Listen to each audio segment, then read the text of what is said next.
Hi, my name is Chris Brennan, and you're listening to the Astrology Podcast. Today is Wednesday, November 20th, 2019, starting at exactly 5:08 p.m. in Denver, Colorado, and this is the 331st episode of the show. In this episode, I'm going to be talking with astrologers Kelly Surtees and Coppock about the significations of the 12 houses. And this is planned to be part one in our series of the houses. So we're going to cover houses 1 through 6 today, and then in the next episode, we'll do houses 7 through 12. So hey, how's it going, guys? Hi. Good. Thank you for joining me in the studio today. It's a different experience. It's very good. Yes. So it's a little tricky getting everything together. This is our first recording. You guys, Kelly, you flew out from Belgium, and Austin, you flew in from Oregon. Mm-hmm. And we are recording our first episode in person. Not ever. In the studio. In the studio. First time you guys have been in the studio. Episode, I think. Yeah. Right. Yeah. So this is exciting, and we're not going to do an easy episode. We're going to tackle one that we've been meaning to do for a long time. That's going to be kind of a lot of work, but it's going to be one of our more important episodes, and it's going to be good to have it recorded here in person. We've been promising it for a while. Right. All right. So we're going to talk about the significations of the 12 houses today. We've planned this out surprisingly little in terms of actual planning for what we wanted to say, but I know each of us has taught the houses so many times that this is really something any of the three of us could do in our sleep at this point. And that's part of what we're shooting for, is not a fully casual discussion, but a discussion between three practitioners that have been doing this for a couple of decades about what the meanings of the 12 houses are that's accessible, not just for beginners, but also with something for intermediate and advanced students as well. Yeah, it's such an important topic. And I think the more that you know about the houses, the better your astrology is overall. And so, yeah, we've all been teaching on this material for a while and adding to our own understanding of it. So it's going to be good to pop it out there and complete, I guess, those three foundational subjects, because we've done planets and signs already, I think. That we have. Yeah. Yeah, and that was that's actually my most popular YouTube video right now. I just looked it up last night. Oh. And part 2 of our Signs of the Zodiac series has 60 or 70,000 views. So, Wow. so we're going to this is like a continuation of that series we've done the planets. That was actually the first one we did, was the significations of the 7 traditional planets, 2 or 3 years ago. Then we did the Signs of the Zodiac, and now the next major part of the system is the 12 houses. Yeah. Yeah. All right. So, preliminary stuff to get out of the way. There's conceptual stuff that we could touch on, but there's also practical things like house division. I did a episode, I guess it was last month, on how the different forms of house division came about. But for the most part, the basic central premise of that was that whole sign houses seems to have been the most popular system of house division originally. But then the Hellenistic astrologers were also using equal houses and quadrant houses as a secondary overlay in order to judge when planets were more active or more prominent in a chart. But in terms of house division, I primarily use whole sign houses. Is that what you guys use primarily at this point as well? Yeah, I do. I use whole sign houses with the position of the midheaven and the IC taken into consideration. Yes, the midheaven is so important. So yeah, that coming into it in a huge way. But in terms of topics, that's the core thing, I think, is knowing the right topics to associate with the house. Right. Even if you might be using a different house system. Yeah. Well, and even though there are a couple different systems for dividing the circle, the rationale behind houses is very similar for all of them. There are cadent houses and angular houses in every house system. Yes. I also use the Indian whole sign system, and again, it's a whole sign 12 house system. 12 house system. Right. Yeah. And I just you were saying earlier, it's important. I would say that there's no real astrology without houses. You can look at the nature of influences or the nature of configurations with planets and signs, but if you don't know where to look for them in the life, then it's very difficult to do astrology. Yeah. Houses tell us like, so I don't know, let's say we have some wonderful like Moon Jupiter conjunction in Cancer, right? Yeah. Well, is that in a person's 11th house, like Kurt Cobain, and so they have an amazingly devoted, loving audience? Mm-hmm. Is it in a person's first house? Right. So they're just like this giant ball of cuddly wisdom. Right. Or is it in their fourth? Was it their mom? Yeah. That had that, family. that brought that? Like, yeah. And so knowing the difference between, is this configuration someone's mom? Is it their audience? Is it their job? Is it them? Is it financial? Is it health? Yeah, it's huge. Yeah. It's hugely practical. Yeah. Right. So that's one of the things, is that houses show topics or areas of life, as well as other people in the person's life in general. Yes. That's one of the primary roles or purposes from a technical standpoint of the 12 houses. Yeah, where in the life does it land? And I think houses do a really good job of underscoring that the chart is about the unit, the fundamental unit of analysis in a chart is a life. Yes. Right. It's not just the part of the life that you identify with. Yes. There are houses for that. There are also houses for, that seems like not me at all. Yeah. Right. That's in my life, but it's not me personally. Yeah, exactly. Yeah. So the houses give you such a holistic overview, and it's so wonderful, really, that you can describe another person in your life. This is what your parent was like, or this is what your relationship with siblings is like, or relationship with boss or co-workers. And all of that comes from knowing where to find those people or those parts of your life via the birth chart, by the houses. Absolutely. Just watch your hand. It's in the way of the camera. Oh. Got it. We're just getting used to our new home. Our particular location. It's like being in a new house right now. Yeah, and I'm still getting used to it as well.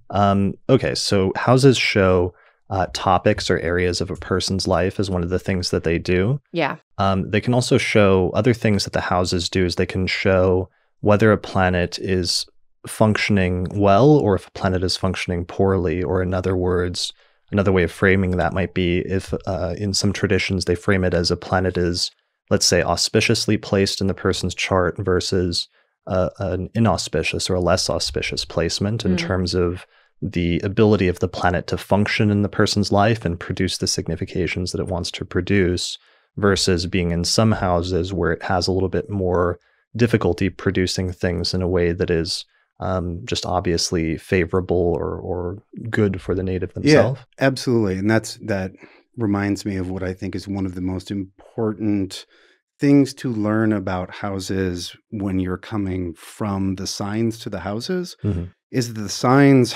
the signs are not, they're not good and bad signs, whereas there are inherently more powerful and more favorable houses and inherently way rougher houses. It's I don't know, it's like a city. Like, some real estate is worth 10 times what real estate 10 miles over is like. That is such a good point that you made there, Austin, that there are no good or bad signs. Like, every sign has positive and negative qualities to it, but inherently none of them are kind of challenging or difficult. But there are at least two, and certain authors would argue 3 or 4 houses that are problematic. And so it's good to understand those distinctions. Yeah, and that's what Chris was saying. Like, if a planet is in one of the best pieces of real estate in the chart, that planet, regardless of whether it's happy in its sign or not, has a lot of power and a lot of influence. Huge amount of power. And then there are some houses where even if the planet is in its exaltation and it's got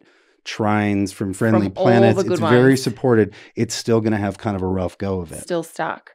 And so I guess the houses then are also a way of qualifying the acting power, if you like, of a planet, in terms of assessing its condition or its ability to do its thing. Yeah. Right. Yeah.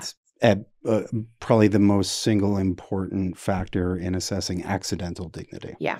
So, and just to summarize that briefly, generally speaking, the traditional doctrine on this is that the houses that aspect the rising sign through a major aspect are the ones that tend to be more positive or more easier, whereas the houses that do not aspect the rising sign are the ones that tend to be a little bit more challenging or have outcomes that tend to be a little bit more difficult in terms of the planet's ability to manifest some of its more positive significations. So the breakdown is usually that the 6th, 8th, and 12th tend to be the so-called bad houses or the negative houses or the challenging houses, and the other houses in varying sort of degrees of like positivity tend to be the more favorable houses. Yeah. Okay. Yeah. Let's see. Other conceptual structures built into the houses are the concept of angularity and the idea of the so-called angular triads. So the foundation of that, of course, is the 4 angular houses, which are the 1st house, the 4th house, the 7th house, and the 10th house. Yeah. Right? Yeah. Okay. And there's everything is ranked and graded, right? There are a lot of ranking grading systems. There are a lot of ranking grading systems, but most people would say, well, I think all systems say the 1st house is the most potent. No, well, so you get disagreement, I would say pretty even on both sides between which is best, 1st or 10th. Right. It's always 1st and 10th. 1st and 10th in the top number 2. 1 and 2 slots. Yeah. But I'd like to pause for a second on the 4 angular houses because angular houses are more powerful and speak to part of the way I teach it is the 4 angular houses are what you use to answer the 4 basic questions you would have about a person's life. 1st house, I don't know, what are they like? 7th house, who are they with? Yeah. 4th house, where are they from? 10th house, what do they do? Yeah. And then those 4 anchor a triad each, which is what you were leading to. I just wanted to get that in there. Yeah. Right. That the 4 houses, that the 4 angles anchor all of the rest of the significations of the houses. Yeah. And the breakdown like I usually do for that is, let me see if I can throw up a diagram actually of just this is a poster actually we're releasing this year on the significations of the houses, which largely follows traditional significations, although it has a few more modern significations, I think. But usually the breakdown I do is like 1st house is the self. It's where you find the native or the person's whose birth chart it is. The 7th house represents the other in their life, which can represent partnerships. The 4th house the 10th house represents their public life, whereas the 4th house represents their private life. And this is actually partially tied into a cycle that was connected and used to some extent in the Egyptian tradition that I think you mentioned to me last night, Kelly, which was the diurnal rotation and its connection with the angles. Yeah. Yeah, they had this beautiful philosophy, of course, things coming up, on the eastern horizon is life and birth and beginnings. And then when when the sun reaches that sort of 10th house position, we mark that as the midheaven, and they can often be different. But yeah, that's the height of the sun's brightness. So that think about 10th house as like most visible, our highest profile part of the chart.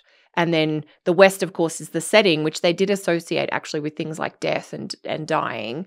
And it's interesting how we have relationships in there today, which we could explore from a philosophical perspective. But that's obviously like the setting point. And then the 4th house, when students are struggling to understand that, think about it as the midnight position. You're at home, you're with your family, you're in the more private, intimate parts of your life. The stuff that you probably, I was going to say you wouldn't share with others, but maybe in the world of Instagram, you do share some of it, but you still probably don't share all of it. Right. And when a planet is in the 4th relative to where you are, you would look down to find it. Yeah. So it's either supporting you or dragging you down, but it's acting from below you. From that subterranean underneath. The subterranean pivot. Yes, the subterranean pivot to use technical terms. It's my new metal band.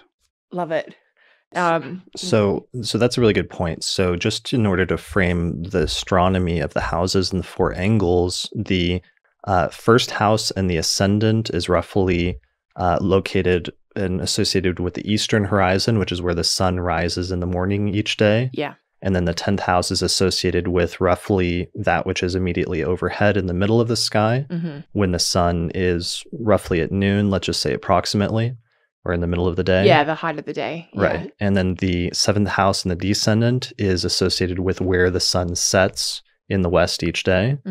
And then the IC and the 4th house are associated with where the sun is at midnight. Yeah, the darkest kind of point of night. Right. Yeah. So that's one, because there's 2 motions, and this often confuses people when they start learning the houses, and that's called the diurnal rotation, which is the sun rising in the east and then culminating overhead and then setting in the west, and then hitting the anti-culmination or the icy or the subterraneous point around midnight. But all of the planets follow a similar motion at different rates. It's not just the sun that does that, but all of the planets will rise and culminate and set and anti-culminate at different points during the course of a day. So that motion, though, is roughly, if you looked at it as a chart, like let's pull up a chart really quickly, is roughly like clockwise, basically, right? Yep. Yeah. Whereas all the planets in their courses move counterclockwise. Yeah. So let me back it up. Let's use today as an example, and I'll back it up to sunrise. So this is using whole sign houses, but the sun is currently in Scorpio. So that means this morning, when the sun reached the ascendant, it rose over the eastern horizon. So here we have Scorpio, the ascendant's in Scorpio. So Scorpio is the quote unquote rising sign. And using whole sign houses at least, Scorpio is the first house. So the sun will then, if you just sort of like animate the chart, the sun will eventually rise over the horizon, over the ascendant, and that's sunrise, basically. And then eventually the sun keeps moving and starts moving upwards over the course of the next several hours as it moves through the houses until eventually it hits the top part of the chart and hits the midheaven, and that's around the time, let's say roughly, it's hitting the 10th house. And there's a little bit of ambiguity here, of course. There's a little bit of problem as we're discussing this, of course, because we are sort of alternating back and forth between discussing it within the context of like whole sign houses versus quadrant houses and needing to sort of blend those two vantage points, which is a little tricky, right? Yeah, I think it's the difference between the MC and the 10th house, that the MC... The 10th sign. Yeah, the 10th sign, if you like, around from the ascendant.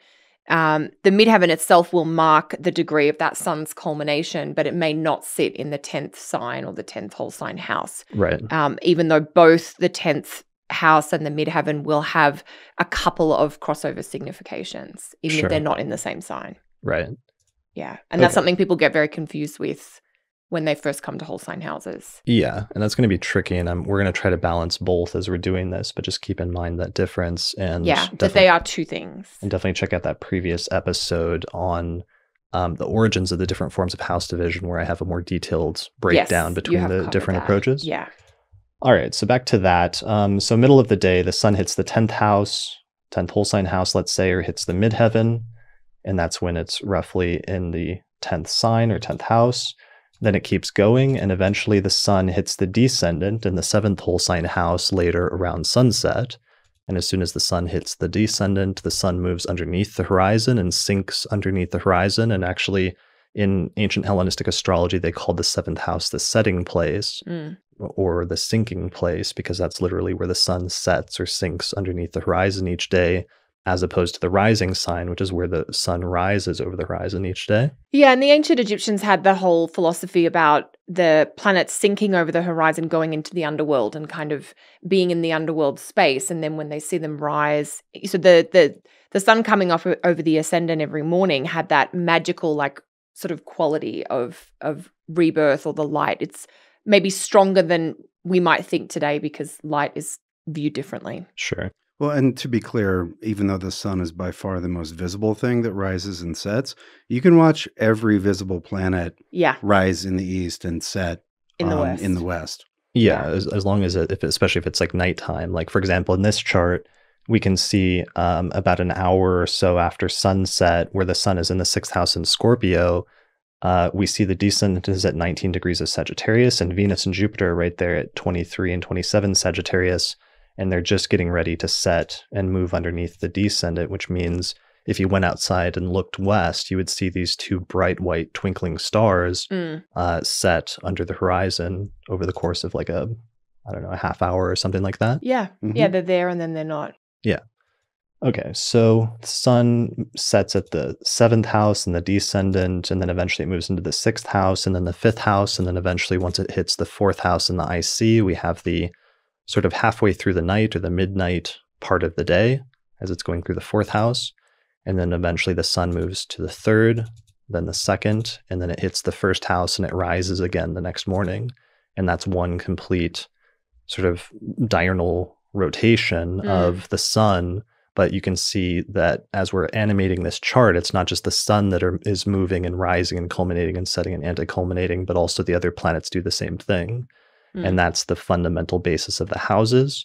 The houses start with those 4 angular houses because those are the 4 sectors of the chart that have a very clear astronomical basis in being based on either rising over the eastern horizon, culminating up overhead during midday, setting in the evening, or hitting the anti-culmination or the midnight point halfway through the night. And it's worth noting that for people who are newer to houses, every planet spends time in all 12 houses every day. Every day. Right. It's not like signs. No, that's very good. And that's to do with the Earth's rotation.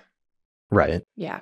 So all of that being said, so in terms of the diurnal rotation, where we have that movement where if you put it on a chart, it looks like a clockwise movement. Yeah. There's also a secondary movement, and that's actually the movement, which is the movement of the planets through the signs of the zodiac. And when you put that in a chart, that movement goes counterclockwise, and that's actually the order in which we sort of number the houses 1 through 12. Yeah. Right. So sometimes that trips people up. Right, because throughout the day, the sun does 12, 11, 10, 9, 8, 7, 6. Whereas if you watch the sun move through your chart Yes, over the course throughout of a year, yeah. right, it's going to do 1, 2, 3, 4, 5, 6, 7, 8, etc. Right. So back to our sort of diagram, this is the 12 houses. And so it starts out where in the eastern horizon, the sector associated with the ascendant is associated with the first house. And then if you go downwards, the next house after that is the second house, then the third house, then the fourth house is the IC or the subterranean point, the midheaven or midnight point. The fifth house comes after that. Then the sixth house, the seventh house is associated with the setting or the descendant. Then the eighth house, ninth house, 10th house associated with the midheaven or the culmination, 11th house, and then finally the 12th house is the last of the 12 houses. So that's the basic sort of structure that everybody encounters when they first start learning astrology in terms of the 12 houses. And the next step is the next question then immediately becomes, what do those 12 houses mean? What do those 12 segments or sectors of the chart actually mean when you're interpreting them, especially in a person's birth chart, or especially when you're looking at planets placed in each of the 12 houses, what do those mean? Yeah, and I think there's a couple of distinctions to make too. I mean, the houses basically create the framework or the structure of every astrological birth chart. So once you have an understanding of the topics of the houses, then you can apply that to all charts. Now, how you interpret the topics and the meaning of each topic is different from chart to chart based on the planets and the signs associated with each house. But it's good to understand that framework of those 12 houses, that particular order, it is in every single birth chart. It's consistent, basically. Right. So one of the sectors, for example, that we'll talk a lot about in part 2 is the 10th house representing career. But depending on what planets you have in your 10th house or associated with the 10th house or other things like that, different people are going to have different predispositions towards different types of careers based on those placements. Totally. Yeah. So you look, if you want to answer the question about career, one of the places you go is the 10th house. But how you answer that in terms of go in this direction or that direction is different for every chart. And that's where the magic of astrology comes in. Right. Yeah. In terms of other preliminary conceptual structures that we need to touch on, I think there's 2 that we need to address. One of them is the modern conceptualization of signs equals houses. And the second conceptualization is the older idea of the planetary joys as being one of the ways that significations are derived from the houses. Maybe which one should we touch on first? Like I'm trying to decide which it would be easier to start with. Should we start with kind of dismissing the signs equals houses thing and explaining why, even though people at this point, why they may immediately encounter that, why it might not be the most useful thing to use, or should we focus instead on the joys? I think my feeling is to start with the first option of sort of the house sign thing, because once we get into the joys, we can then probably segue into the topics a little bit from there, unless you guys have a different preference. I'm fine with that. Okay. So, starting point for that is, as I said, the starting point for the houses is the four angles, the four angular houses, 1, 4, 7, and 10. And those are the basis of the houses because they have like immediate astronomical properties, that the fact that the sun and the other planets rise over the horizon in the first house, or that they set and sink under the earth in the seventh house, or that in the 10th house, the planets are at their highest and most visible part of the chart. So they're the most evident. And then therefore astrologers draw symbolic interpretations for that and say, well, this is where the native will be the most eminent in their life, or this is where the native's reputation will be seen, or their public life will be seen through the 10th house, because symbolically that's where the planets are at their most visible. And then conversely, at the 4th house, the planets are at their most hidden, because that's the midnight position. And therefore, the 4th house is said to represent the native's private life and their home life and family and things like that, things that are private and therefore opposite to the 10th house significations of your reputation and your public visibility and your career. So right there, we can see part of the basic significations of the houses coming from just the astronomical properties of where are these houses located relative to the perspective of the observer, and what might that mean symbolically. And that's one method in which I think the significations of the houses were originally developed. Yeah. So over the centuries, astrologers have come up with different rationales, though, for assigning significations to different houses. One of the more recent ones that's becoming extremely popular in modern times, although it's a relatively recent invention, is to associate the first house, because it's the first of the 12 houses, with what is thought to be the first sign of the zodiac, which is Aries, and then to associate the second sign of the zodiac, which is Taurus, with the second house, second of the 12 houses, which is the second house, and so on and so forth. So Gemini to the 3rd house and Cancer to the 4th, and so on and so forth. So this is a very widespread and pervasive conceptual structure that's been adopted in the past few decades in modern astrology. But one of the surprising things that's happened during the traditional movement over the course of the past 20 or 30 years, once astrologers went back and started translating ancient texts, is that we actually discovered that that conceptual model doesn't seem to have been used hardly at all, and doesn't even seem to have been a concept until relatively recently in the long history of astrology. Like maybe the last 100 years? Well, is it an Alan Leo thing, or is it a little bit later? What happens is that you can see traces of it, like Lilly mentions it sort of in passing, but he doesn't really seem to use it. No, he doesn't. Way back in like the 17th century. 17th century, yeah. But then when it gets to modern times, you have those late 19th and early 20th century astrologers like Alan Leo, drawing on earlier texts like Lilly, where they saw that and they assumed that that was a core conceptual structure for the houses. So they just started running with it. And then it accelerates really fast, because if you look at Alan Leo, he's still not using it as much as he could. But then when you get the generation of astrologers that came in the 1960s and 70s and 80s, they really went to town with it, and it became their primary conceptual structure for understanding what the significations of the houses are.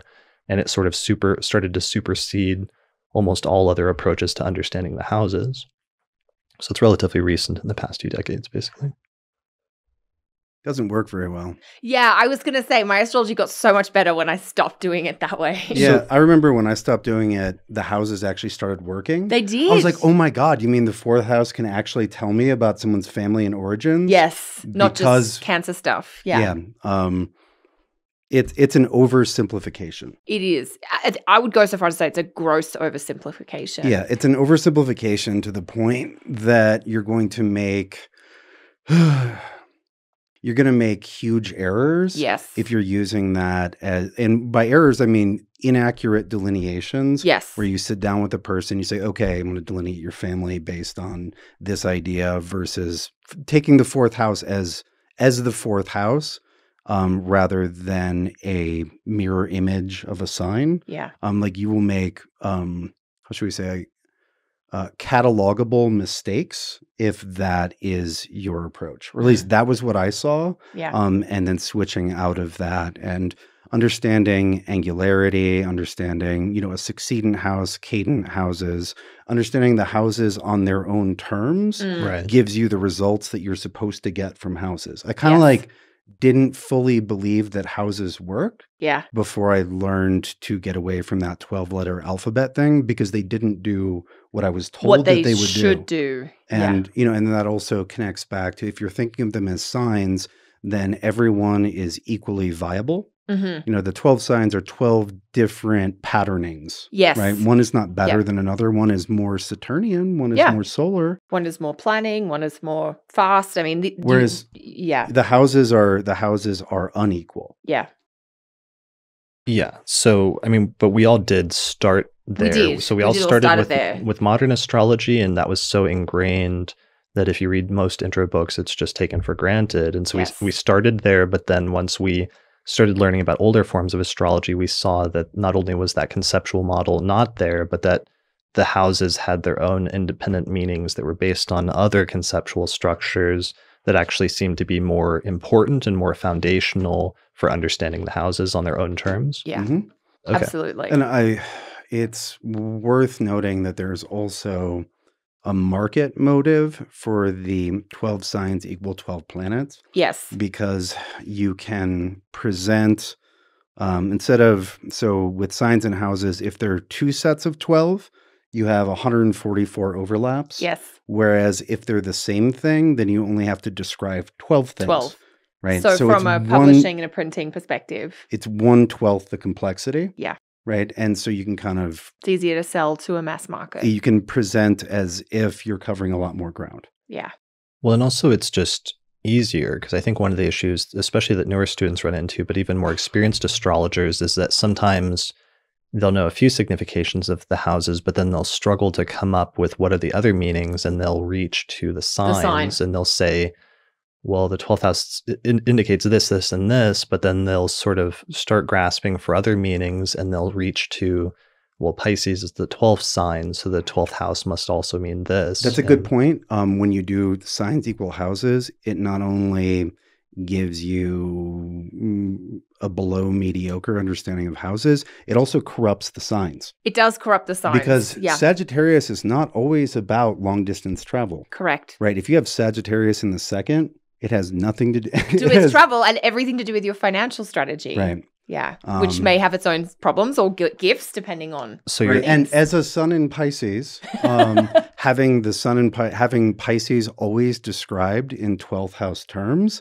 not useful and not accurate. Not helpful. So part of your objection is, or part of what you're bringing up is that it's not just that contemporary astrologers in the late 20th century started stealing significations from the signs and importing them into the houses, but also some of the significations of the houses started being imported over into the signs. Yeah. So it blurred the distinction between the two. Semi-permeable membrane thing. Yeah. And exactly. Which makes both not work. It makes both diluted, essentially. Okay. Yeah. It's like what's the worst sandwich you can imagine?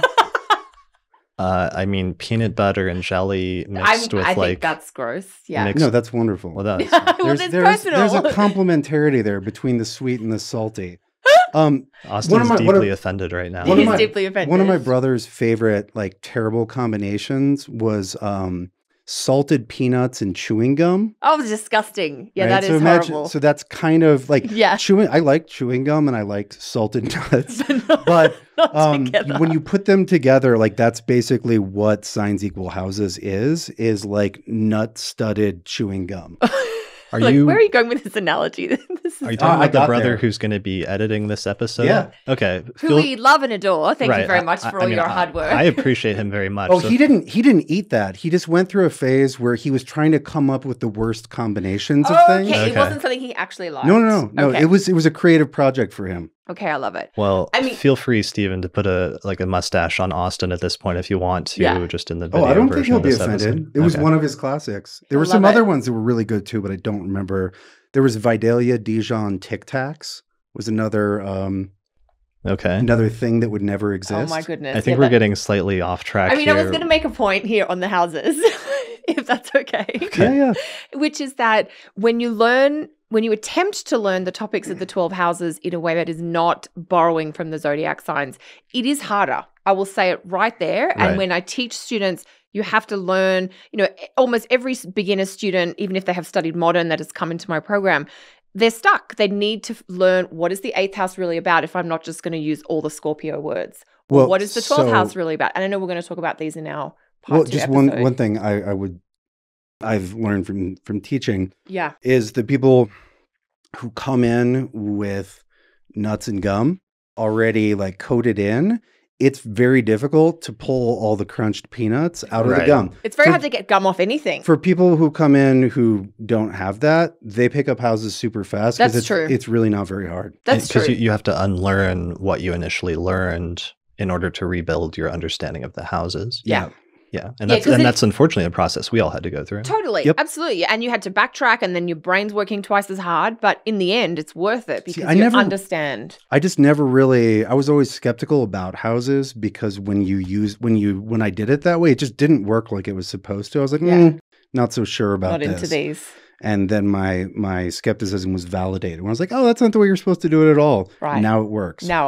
So we probably convinced people to at least maybe try, well, maybe not convince, but to put an invitation out there to try the non-ABC approach of house meanings. And that's to, as much as we can, what we're going to be following here as we get into the significations of the houses eventually is trying to just build it up from scratch based on the astronomical sort of meaning and location of the houses as it relates to things like angularity versus houses that are cadent or succedent, which is something we haven't quite talked about yet, as well as another conceptual structure, which appears to have been the original or one of the original conceptual structures for understanding the houses, which is a set of assignments for each of the 7 traditional planets to one of the 12 houses, which is known as the planetary joys scheme. Yeah. And really quickly, that scheme. We have a diagram. Let me put it. It's on your diagram, isn't it? Yeah. And I think even if you don't have a full conceptual understanding of the joys, at least if you memorize which planet has its joy in which house, you're probably better off drawing on from some of those planetary keywords to help fill out your house meanings than fall back on the signs. Sure. So in this diagram, you can see each of the 7 planets, 7 traditional or visible planets, is associated with one of the houses. So Mercury is assigned to the 1st house. The 3rd house, or the moon, is assigned to the 3rd house. And this is tied in with the traditional names of the houses in ancient Greco-Roman astrology. So the 3rd house was called the place of the goddess, and that was said to be the house associated with the moon. And that is opposite to the 9th house, which is associated with the sun, and it was said to be the place of God. The 5th house is called the place of good fortune, and that's associated with Venus, and that is opposite to the house associated with Jupiter, which is the 11th house, which is called the place of good spirit. Then we have the 6th house, which is called the place of bad fortune, which is associated with Mars, and it is opposite to the 12th house, which is called the place of bad spirit, which is associated with Saturn. So this is actually the sort of original conceptual structure for assigning planets to some of the 12 houses. And as you can see, it doesn't really have anything to do with that other more recent structure that's sometimes used of like the 12-letter alphabet of Aries equals Mars equals 1st house and Taurus equals Venus equals 2nd house and so on and so forth. Yeah. So that's part of what we'll be following here. And as we go through it, we'll see that some of the significations of the houses are actually derived from that planetary joys scheme. But there's also other conceptual structures like the concept of angularity. We've already talked about the 4 angular houses, but we also have to also introduce the idea of the angular triads and the idea that there are these 4, these sequences of 3 houses that are grouped around the 4 angles and that repeat 4 different times. So how do you guys want to introduce that? Just directly. Okay, so there's always a house that comes before where the house, if a planet is there, it's falling away from or it's moving away from the angle. And these are known as the 4 cadent houses. And cadent means to fall away from something or to decline from something. It's because the planets that are in those houses are declining away or moving away from the prominence of being in an angular house. So the 4 cadent houses are the 3rd house, which is falling away from the 4th house, the 6th house, which is falling away from the 7th house, the 9th house, which is falling away from the 10th house in the midheaven, and then the 12th house, which is falling away from the 1st house and the ascendant. Then on the other side, we have the succedent houses, which are houses that when planets are placed there, they're rising up towards the angles, or they're moving up towards the angular houses, where they will eventually succeed and sort of take over in terms of the position of prominence that the angles occupy. And the 4 succedent houses are the 2nd house, where it's rising up towards the 1st house, the 5th house, which is rising up towards the 4th house, the 8th house, which is rising up towards the 7th house, and the 11th house, which is rising up towards the 10th house. So when you group those sets of 3 houses together, it's known as an angular triad. So for example, the angular triad associated with the ascendant is the 12th house, the 1st house, and the 2nd house, and that forms a set or a sequence of 3, or an angular triad. Then you have the 3rd house, the 4th house, and the 5th house. Then the next sequence is the 6th house, the 7th house, and the 8th house. And then finally, the final angular triad is the 9th house, the 10th house, and the 11th house. And those are the 4 sets of 3, otherwise known as angular triads. All right, so those are some of the conceptual structures that we're going to be using. The last one that we've already mentioned briefly in passing is just that the houses that aspect the 1st house, the rising sign, tend to be more positive. So that's houses like 3, 4, 5, 7, 9, 10, and 11, which form either a sextile, square, trine, or opposition with the 1st house. And therefore, since the 1st house is said to be the house associated with the native, any of the houses aspecting the 1st house are said to be supportive of the native in some way. Whereas the houses that don't aspect the 1st house are said to potentially be not supportive, or in some instances even destructive towards what the 1st house wants to signify. So this is the 6th house, the 8th house, and the 12th house, and to a lesser extent, the 2nd house. Yeah. From an aspect in the ascendant perspective, the 2nd house is definitely in there. Sure. But I know that it gets treated a little differently. We were talking about that last night. Yeah. They don't talk as badly about the 2nd house as they do about the other 3. Right. Yeah. And so we'll get to that when we touch on the when we get to that 2nd house. Yeah. So are there any other preliminaries that we need to touch on? Yeah, we should talk about the basic quality of cadent, succedent, and angular houses. Yeah. Okay. All angular houses are powerful. Yeah. They make things happen. So if you have a lot of planets in those houses, or planets that are in angular houses are very active. They're energetic. And they're obvious from usually pretty early on in life. I think about it as a checklist of like whatever planets are in angular houses you get early in life, and the ascendant house planets maybe a little bit later or with a bit more effort, and then cadent house planets, great effort or great delay. And I would say that angular positions in planets that are angular, in addition to speaking to the specific area that angular house covers, like 4th with family. Yeah. Planets that are angular will also tend to have a more global effect on the chart because they're very powerful. That's beautiful. I like that. Succedent houses tend to have more to do with resources that a person can draw on, social, internal, financial, energetic, otherwise. They're not wildly energetic. They don't tend to have the same global impact as angular houses. And then, but they are, they're steady. They're they're moving towards an angle, which can be rising or sinking depending on where you are. And then cadent houses are generally problem-solving houses. 2 of our least favorite houses, two of the tradition's least favorite houses, which are the 6th and the 12th. And everybody does agree on that as all the authors. 6 and 12 are bottom 2 of the list on everybody's list for literally thousands of years. For the most difficult houses. The 2 most problematic, And then, but even the 3rd and the 9th, the 9th being the most positive, there's still a being drawn into figuring out problems. We'll get into it during the next episode. But even the 9th, which is very favorable, it's figuring out philosophical problems. Yes. Which is better than, figuring out why your dishwasher is broken. But it's still figuring it out. Yeah.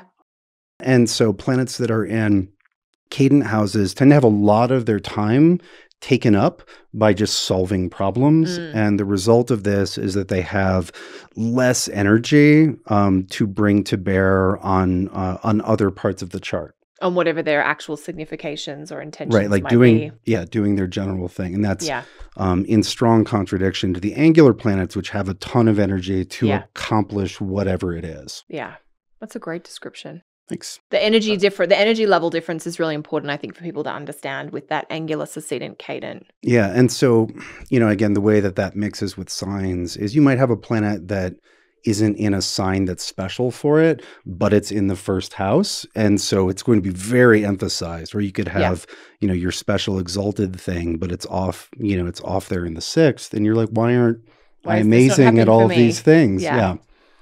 And so just energy levels is one fundamental thing to remember with houses. Yeah. Another keyword that I use for the angular houses is prominence. And this is already kind of something you mentioned in passing, Kelly, but the idea that the angular houses and planets in angular houses are more prominent or the most prominent planets typically in a person's life, because astronomically, those planets are at their most visible points where they're simply the most obvious, where planets in the first house or by the ascendant are literally rising up into view and suddenly become visible for the first time after being under the horizon for half of the day. Yeah. Planets in the midheaven or the 10th house suddenly are at the highest and most visible part of the sky. Planets in the 7th house visibly disappear and sink out of sight. And then planets in the 4th house are at the midway point of invisibility, basically. They're most invisible. Yeah. Yeah. Well, if we think about the 4th house is the sun at midnight, that's when night is the most obvious. Yeah. Right. It's like, oh, it's definitely night. Definitely. It's not going to be morning for a while. Yeah. Hasn't been evening for a while. It's the most visible point of invisibility for the sun. Right. What's that phrase? Like the dark of night or the dead of night? Yeah. Yes. Something like that? Yes. Okay. There is a phrase.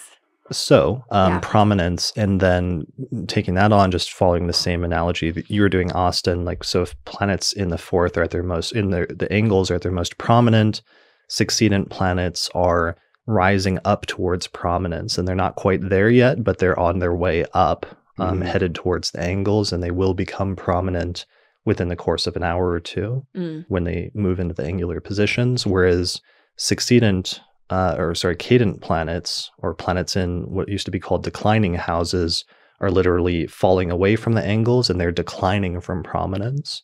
So there's this idea of them receding or falling away in terms of not just their power, but also their visibility in some sense. Yeah, it's the energy, if you like, of like striving to get up something or to get somewhere, and that's the succedent planet is sort of the aspirational. We're not where we want to be, but we've got a sense of where we're going.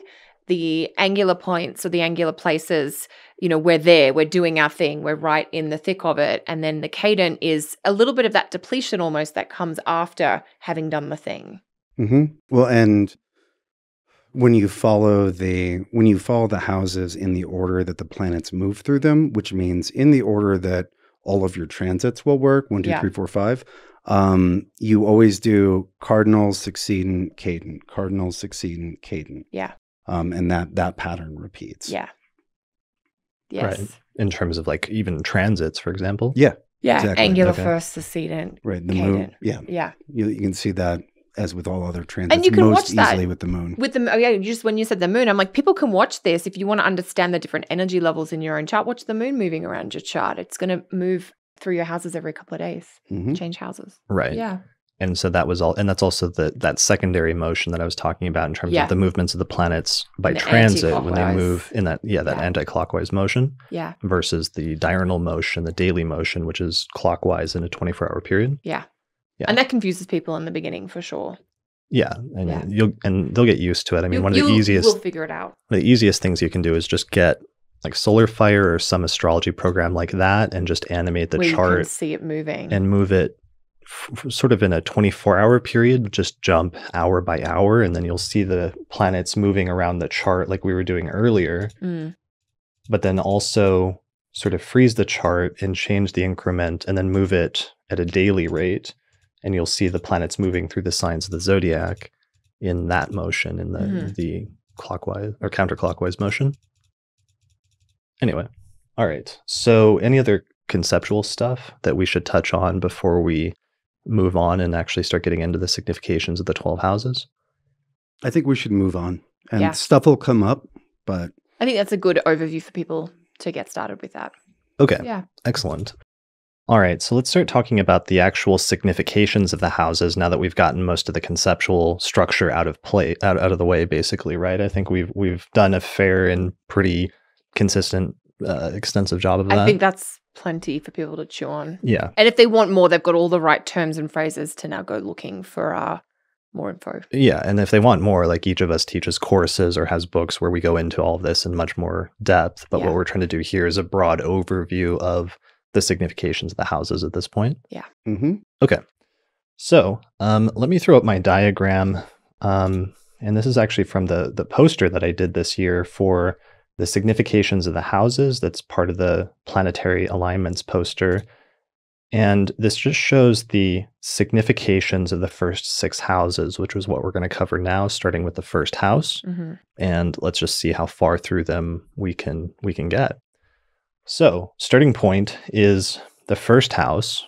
And for my significations of the houses, you can only fit so much on here, but the primary 4 significations, I mean, first, what we'll say is that it's an angular house. The first house is associated with Mercury. It's said to be the place where Mercury rejoices or has its joy. And the significations I have here are that Mercury, or the first house, signifies the self, the body, the character, and the appearance of the native or the person whose birth chart you're talking about or who owns the birth chart that's being looked at. What do you guys think about those significations?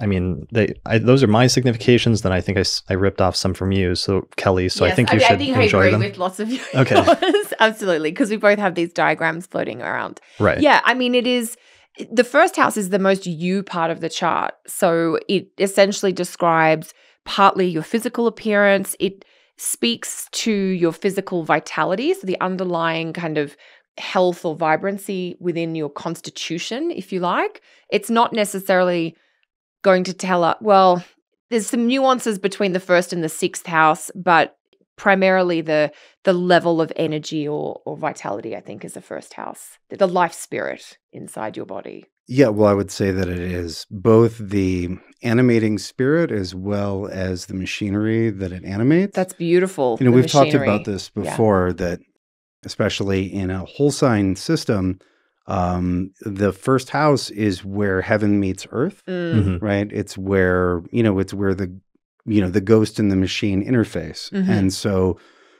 this first house has significations that are both spiritual and psychological, as well as very bodily. Physical. Which have to do, body shape, body functioning, bodily appearance, but also characterological.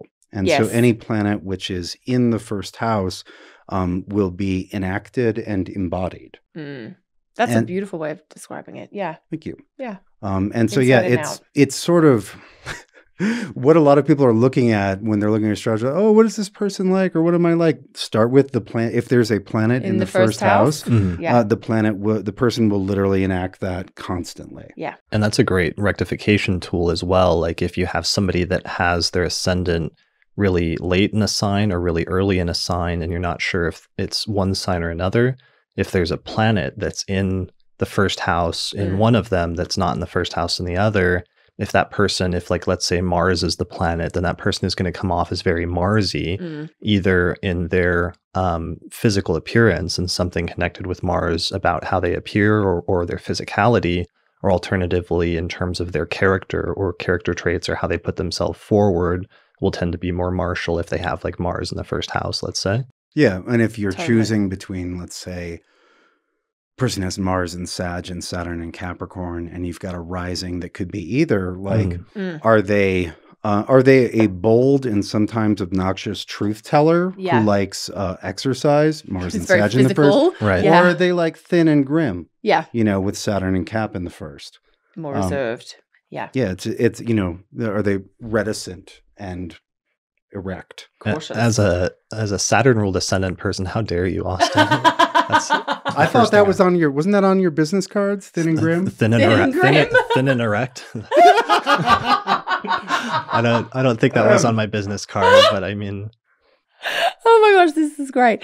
That's very funny. And so what happens when you have multiple planets in the first house, Kelly? Well, you get to be all things. You get to be many things. Well, and so I suspect the planet nearest the ascendant degree comes out. Well, you're going to get into a complicated judging in terms of influence. That's where dignity, which planet is more comfortable in that sign is really going to show, because that planet will tend to lead the parade.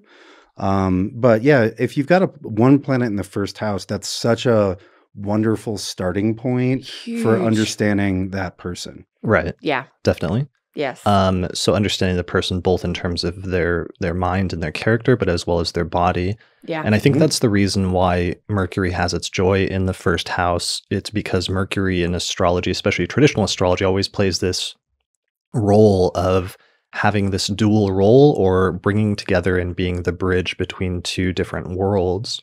And nowhere is that more evident than the first house, where you have that union of the spirit or the mind, as well as the body and the physical incarnation. Yeah.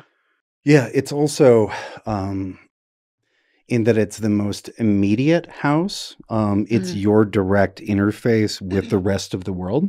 And so a planet that is there, as well as the ruling planet, speaks very strongly to what your style of interfacing with everything else that's not you is. Yeah.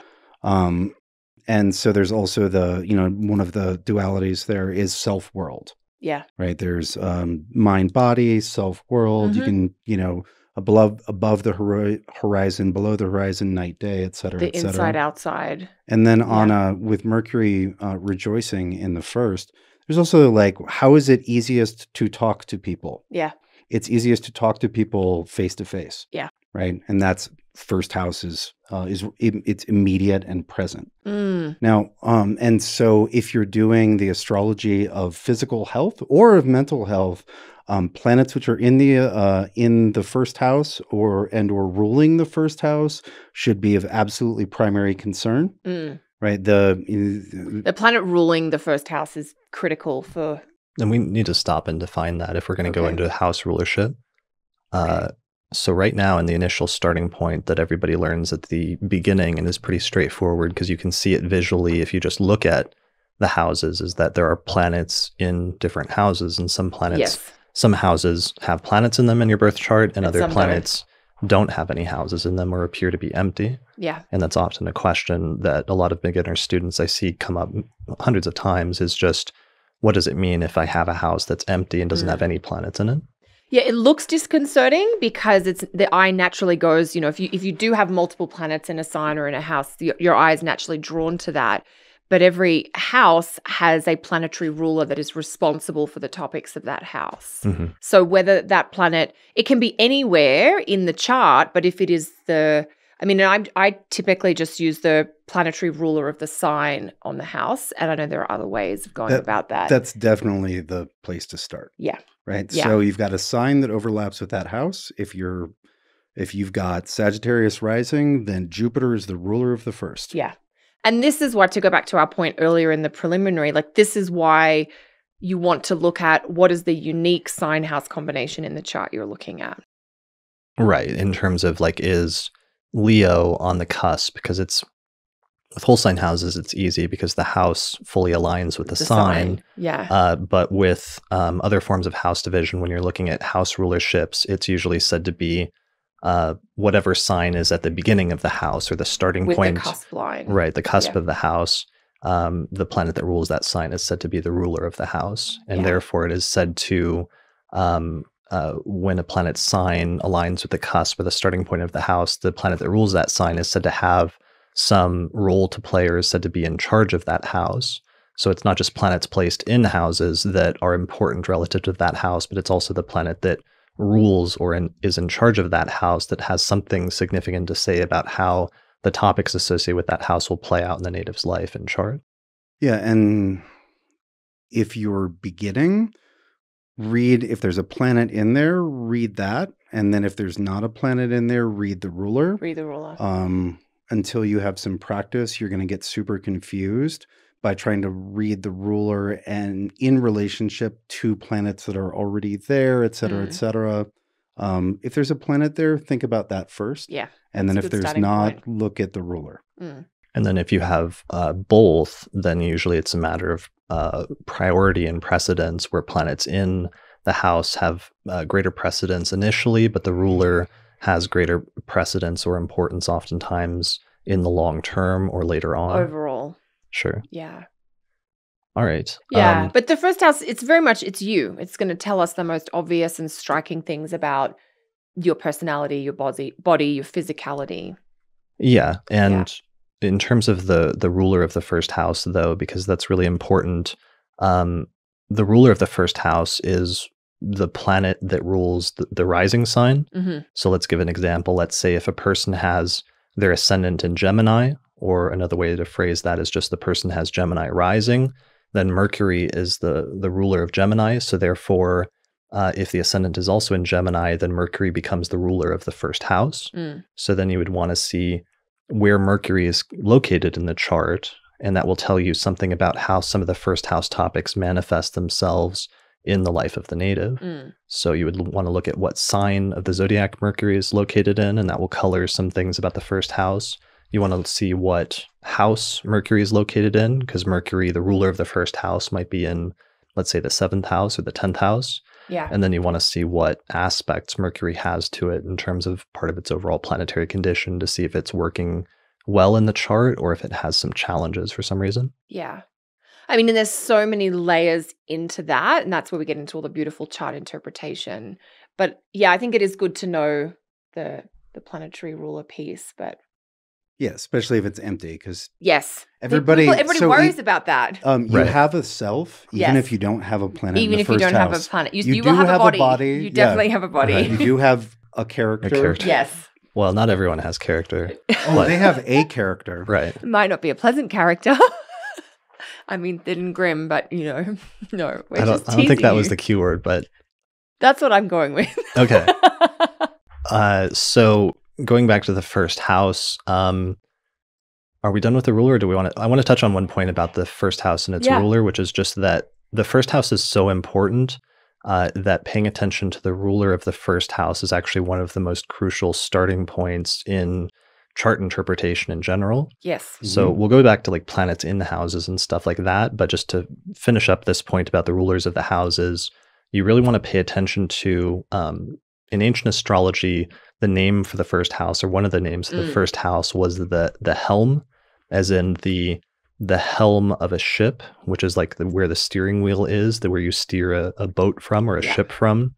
And the planet that rules the first house was said to be the steersman or the captain of the ship. Yeah, the planet with its hands on the steering wheel, basically. Right. So the ruler of the first house is probably one of, if not the most important house ruler in the chart, because its placement is going to tell you something about not just what topics the native's life tends to be steered towards based on what house it's located in, but also how the native goes about steering the sort of metaphorical ship of their life in general, and whether that tends to happen or they tend to operate things with greater ease, or whether they tend to run into certain issues in sort of steering the overall ship. Yeah. And so one way to boil that down is that the ruler of the rising has a lot to do with decision making. The position and condition of the ruler of the rising will tell you a lot about what factors a person takes in when they make decisions.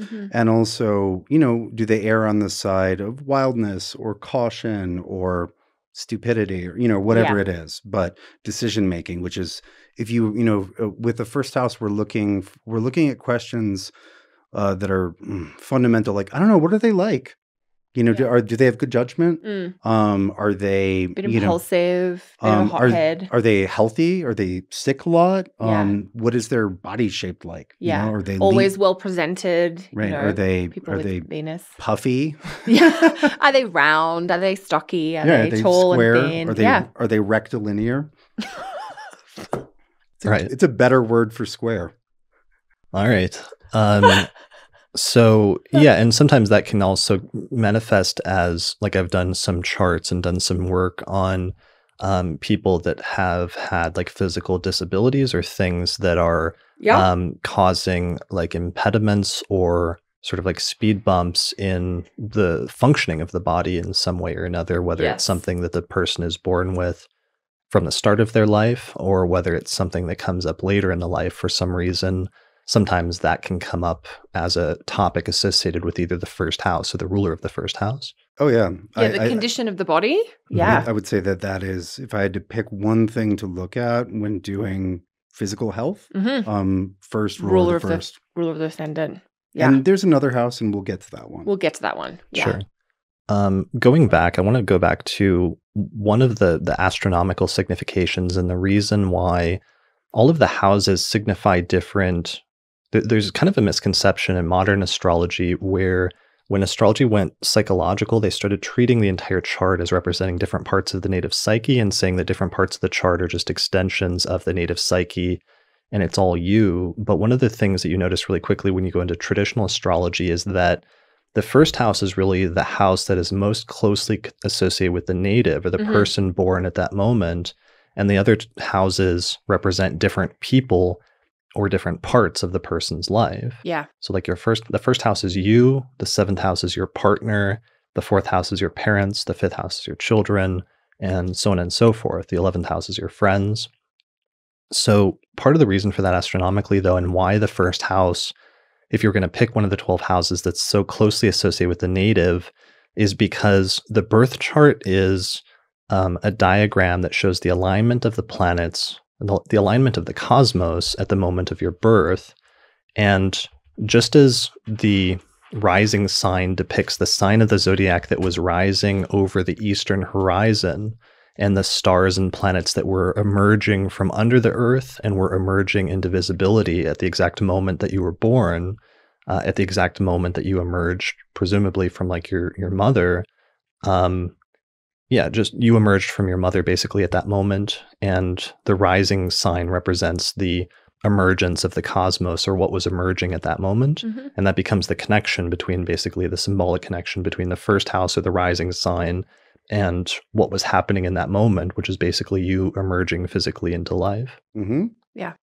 Do you guys have is there anything else about that in terms of that notion of, it's just so important, the notion of emergence and the notion of the rising sign astronomically and the connection between the two, and just the notion of the first house as that primary house that represents you in the chart versus the other houses often representing other people in your life or other parts of your life? Yeah, there's something in that idea of, you become your own creature or your own being at the moment of birth. You become separate from your mother. You are breathing independently of her. And once the umbilical cord is cut, you are surviving independently of her. So there is that sense of sort of being a complete or a separate entity. But the symbolism, of the birth piece, the sun or any planet, they get born when they come over the ascendant. They emerge, that coming forth idea, which the ancient Greeks have encapsulated in their moon phase system as well. But that's a different model. But the concept of this is the birth or the beginning or the emerging. And that's a really important point, that in ancient astrology and ancient philosophy and embryology, especially with the Stoics, they viewed like the baby or the fetus as like an extension of the mother's body up until the moment of birth, and often use the analogy like a piece of fruit that's growing on a tree that's still like, you sort of view it as part of the tree until that moment where you pluck the apple from the tree, and then suddenly it's an apple that's sort of on its own in some ways. Yeah. And that moment of birth, when you are suddenly your own entity, that is really symbolically the start of your life independently from the mother. And that's why the birth chart is cast for the moment of birth, as opposed to, let's say, the moment of conception or something else. Yeah. And so just to take the fruit harvesting quite literally, when you're doing, let's say you're getting some plant matter to do some astrological magic, you harvest with an electional chart. Right. And what's in the first house is most important. Because that's when it's, it's born as your apple rather than part of the tree. Yeah. Sure. Yeah, and there's lots of others, because that's the other thing, is this whole notion of the moment of origin or the inception of something. Like when we're doing natal astrology, we're talking about the inception of a person being born at a specific moment in time. But you can also extend this notion of symbolic moments of origin to intellectual astrology, like other things. And then you cast a chart for, let's say, the beginning of a relationship between two people, or when two people get married, and therefore the symbolic beginning of a marriage. Or what are some other important, like, inceptional moments? Founding a business. A business, yeah. Yeah, founding a business, or starting a long journey or a voyage or something like that. Anything that has a symbolic, a moment of time in which it clearly begins, and there's a clear inception of the beginning of that thing, you can cast an astrological chart for, and you can look at it relative to the 12 houses. Once you understand the meanings of the 12 houses, you can understand how they would apply to those different types of ventures or undertakings or entities, even though the 12 houses were conceptualized purely within the context of natal astrology. And that's primarily what we're going to be talking about today. But the first house, if you're doing electional astrology, also represents the primary house that represents what was initiated or born at that time. Yeah. All right. So what else do we need to talk about with respect to the first house? So we've talked about it being the house most closely associated with the native. We've talked about the sort of mind-body duality of the first house. Appearance, we've talked about a little bit, but appearance is another good one that gets associated with the first house very strongly, and we talked about that a little bit. There's different ways that can manifest, but it's usually especially associated with planets in the first house, sometimes dictating things about how the native appears to other people and just their physicality. So you mentioned Saturn, I think, already, right? Yeah, I mentioned, for the example I gave, Mars and Sag in the first versus Saturn and Cap in the first. Okay. So Mars can sometimes be said to indicate like a red or ruddy complexion, and Saturn can be said to indicate more of a darker complexion or something like that. Obviously, that's a little tricky just talking like in terms of different people and different backgrounds or other things like that. But broadly speaking, archetypally, it can be applied in that way. It'd be like relative coloring. relative to parents. Yes. You know? And then also shapes and heights, orientation. You know, Saturn tends to give leaner people. Mars tends to give more like mesomorphic, muscly people with higher metabolisms, which makes sense. And the moon would give more fleshy type appearances. Jupiter also gives a relatively abundant body. A full figure? Is that what you're trying to say? Right. And so on and so on. Yeah. And so there are lots of other factors, but you start with the ascendant. Yeah. And then Venus is a good one, because sometimes Venus in the first house can be a basic delineation. Sometimes Venus, wherever it is placed, can indicate things that are aesthetically appealing. And for whatever reason, Venus in the first house can sometimes indicate people that are stand out as being particularly striking from an aesthetic standpoint. So I think in my book, I use Angelina Jolie having Venus in the first house, and also Paul Newman, the actor Paul Newman from the 1950s. Yeah. As just being people that were like good looking or well proportioned, or however you want to quantify whatever it is when we say that somebody is like visually appealing. Sometimes something like Venus in the first house can then quantify that or can qualify that in some way. Yeah. Yeah. I think that's very true. Yeah. And so a person will tend to strongly emanate both visually and invisibly the qualities of any planets that are placed in the first. Again, we're talking about angular houses being very strong positions from which to act for planets. Planets in the first have they have a direct input into the person. Very immediate, very obvious, very instant. So you'll see their quality much more easily than a planet tucked away in the third. Yes. Right. And I think one of the reasons perhaps that we're having a difficult time knowing exactly what to say about the first is that it has global impact on the chart and the life. And so it kind of affects everything. because it's the object of the chart itself, which is the person. Yeah. And all of the other houses are the person in relationship to that person, or the person when they're in this circumstance. Yes, the other houses are all like little snapshots or vignettes of like, when you do this thing, this is what it's like. Right, But like, the first is just you. Yeah.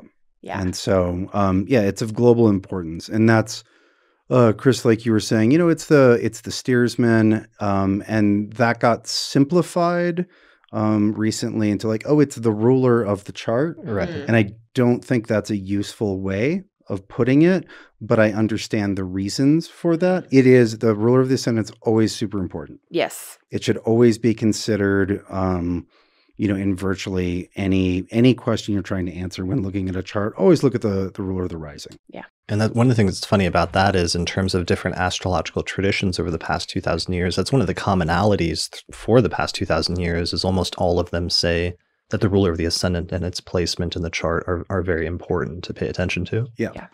Whether it's like Hellenistic or medieval Arabic or Persian or Renaissance or Indian astrology, it's like they all pay attention to the ruler of the ascendant as having prime importance in the chart. Yep. Very consistent. Mm-hmm. Yeah. Okay. And what you were just saying, Austin, made me think, again, just going back to the idea of prominence, of angular houses being prominent, and the first house being one of the most, if not the most prominent house, because what is more prominent than how you appear to other people when you like walk up to a person, and what is the first thing that you notice about a person when you see them? Mm-hmm. Yeah. And I would go ahead. I was just saying, and that specific thing will be different for everyone based on their appearance, but you will see the indications of that via the first house. Mm-hmm. Yeah, and it's worth noting that if you're looking at someone from the distance of a movie, for example, if you're like, that actor, you're seeing other houses. If you met them in person, you'd be getting their first house. Yes. Yeah. Right. No filters and cinematography and all that. And makeup and lighting. And because sometimes what you're seeing, if you're watching a movie or something, is you're seeing the person's 10th house. Yeah. Or you're seeing like their reputation or their work or their career or what have you. And that may be what you know a celebrity from, versus like if you meet a celebrity like in the airport and like sit and talk with them for a couple of hours and you're like, oh, you're like this whole other person. Yeah. Or like you're not as tall as I thought you would be. Or, or oh, you're shorter than I thought. Yeah, you're nicer, or right. Yeah. Like you really come off as very arrogant in the movies, but in person you're actually very humble or something like that, or vice versa. Totally. Yes. Yeah. 100%. Okay. One other point I wanted to bring up that you mentioned briefly, Kelly, and that made me think of something we should touch on, is that we're talking a lot about natal placements in terms of planets in the house and planets ruling the house. But also another thing to take into account is when planets transit through the houses, sometimes it can show a temporary activation of the topics associated with that house in the native's life. And that can be very important, because all of a sudden, even if those topics weren't prominent in other parts of your life, or if it's an empty house and it's not, let's say, not notable for some reason, if you have a planetary transit that goes through that house, some transits are very quick and can last for, let's say, a month. And other planetary transits are very slow and can last for 2 or 3 years or even longer. And you're going to have a much longer activation of that. So maybe there's some transits that we could talk through because that's another way of qualifying and typifying the houses, is by talking about them within the context of their transits. So one first house transit that I always think is super notable and I use for rectification is Saturn going through your first house, and what that can feel like, or what that can be experienced like. If the first house has to do with your mind as well as your body, sometimes Saturn can restrict or can slow things down. Most of the time. Most of the time. I would say, I'm not even sure if it's sometimes. Yeah. Saturn's nature is to go slow, to do something long lasting. And one of the things I notice when I'm doing transit work with clients is they get so frustrated because whatever Saturn's touching is just not moving as fast as they would like. And partly because you just have to go very thoroughly when Saturn's around. Yeah, right. I mean, any planet that's visiting the first impacts a person's health, mental state, and decision making. Yeah. Yeah, absolutely. And if it's Saturn, there's going to be a melancholy tone. So the mindset becomes more melancholy and morose. And that's relative to how you normally are. At best, it could be the person settles into a long game patience. Yes. But that's still slower than normal. Correct. Yes. Right. Yeah. Yeah. So like in rectification, sometimes if I'm trying to figure out a rising sign, I'll ask person if when Saturn was transiting through their first house, and oftentimes they'll report like a period of having lost weight during that period. That is one positive benefit, or usually perceived as a positive, is Saturn in the first. But if you're losing weight because you're very sick, exactly, that's not a positive. It's like sometimes they went through a period where they had greater discipline and they cut out sweets or they started just fasting. The amount of calories a day they're meant to, rather than and so they had a 2 or 3 year period where they did lose weight, or in other instances it can be they went through a negative health crisis or a rough period for health and lost weight as a result of becoming like emaciated or something like that. But either way, it's still a manifestation of the same archetype of Saturn sort of like body, lessening things as it goes through the first house, which represents the body. What are some other transits through the first house? Well, I mean, the Mars, which is when, everyone cuts themselves or has a car accident, or let's say best case scenario first. Best case scenario, Mars transit through the first house and maybe getting a lot more physical exercise, physical activity, suddenly having a lot of energy, confident, maybe more decisive in general, because Mars is going to be less like pleasing and more, let's just get it done. You'll also be more restless and irritable when Mars is in the first. I mean, there are you will tend to embody the quality of intemperate heat. Right. You'll be like, let's do something. Right. Yes. And that might go into exercise. That might go into being more argumentative, et cetera, et cetera. Yes. But you get Mars going through. Yeah. And you're right. There's a heat. I mean, that's the other, now we're sort of veering back into the planets, but Mars is going to bring heat, which is activating and potentially aggravating, whereas Saturn is cooling, which, can be stiffening and restrictive. Yeah. Right. So, and sometimes, as you were saying, with some transits like Mars through the first house, it can indicate a period where somebody might have an accident or an injury as Mars is going through the first house. Yeah, and it doesn't have to be like a life-threatening injury, but you can be chopping vegetables and you can cut yourself 3 times in a week. Or somebody recently on one of the social media channels was doing some home electrical work and burned themselves when Mars was going through their first house or something. Well, you want to take it relative to a person's health baseline. That's true. If somebody is struggling with a chronic condition, and you see that Saturn or Mars, a malefic is about to enter their first house for a period of time, then that should read differently to you than if someone is like basically super healthy. Yes. But if someone's, if someone's, let's say their health mentally or physically is vulnerable, if someone is prone to depression, and Saturn is about to enter their first house, that's going to be a struggle because it's going to ping that. And I think that is really important, because whenever I do talk about Saturn and the mental health activations of Saturn, it's always relative. If you are someone who typically suffers from this, unfortunately, this could be a little bit more problematic. And the reason you share that with someone is, have you got your support systems in place, that type of thing. And if someone, maybe they've got a Jupiter first house or a lot of sun energy there and they don't normally suffer from depression or other mental health issues, it may be a time where their normally jovial kind of energy is tempered or reduced for that. They're a little bit more sedate. They're a little bit more sedate, and that may not be a negative, but it will be different from how they normally are. I can think of some people I'd like to put Saturn in there first. You'd like to slow them down a bit. Take it down about 15%. Yeah. Sure. Yeah. And so let's see, other transits. There can be like Venus going through your first house. The sun, usually they're nice. Yeah, that can be like Venus can be a good time to like get a makeover, like get a new haircut. I always want to buy dresses when Venus goes through my first house. Okay. I'm not really a dress girl. So then every year when Venus goes through my first, I end up buying dresses that just sit there for the next 12 months. Like a change of wardrobe, basically. Change of wardrobe, yeah. And change of style. People will become more concerned with aesthetics and more social than they usually are when Venus goes through the first. Yeah. Yeah. Or sometimes even aesthetics can extend to the creation of aesthetics or even depictions of yourself. Like I remember years ago that I had this exact conjunction of like Venus and Neptune on my ascendant one day, and I like took a selfie and like put that up, and that became like my main selfie that was really good for years on like MySpace or something like that, like way back ago, in ancient times.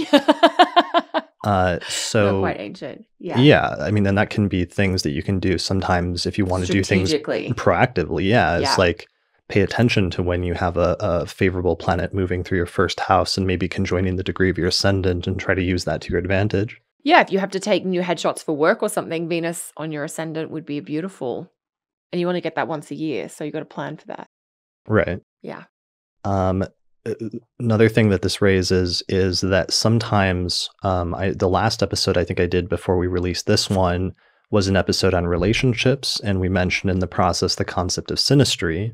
So sometimes you can have somebody that has their natal Saturn in your first house, and so maybe that has, like, let's say, an inhibiting effect for some reason on your personality, that there's certain people that maybe you don't get along with, or you feel that they restrict you in some way.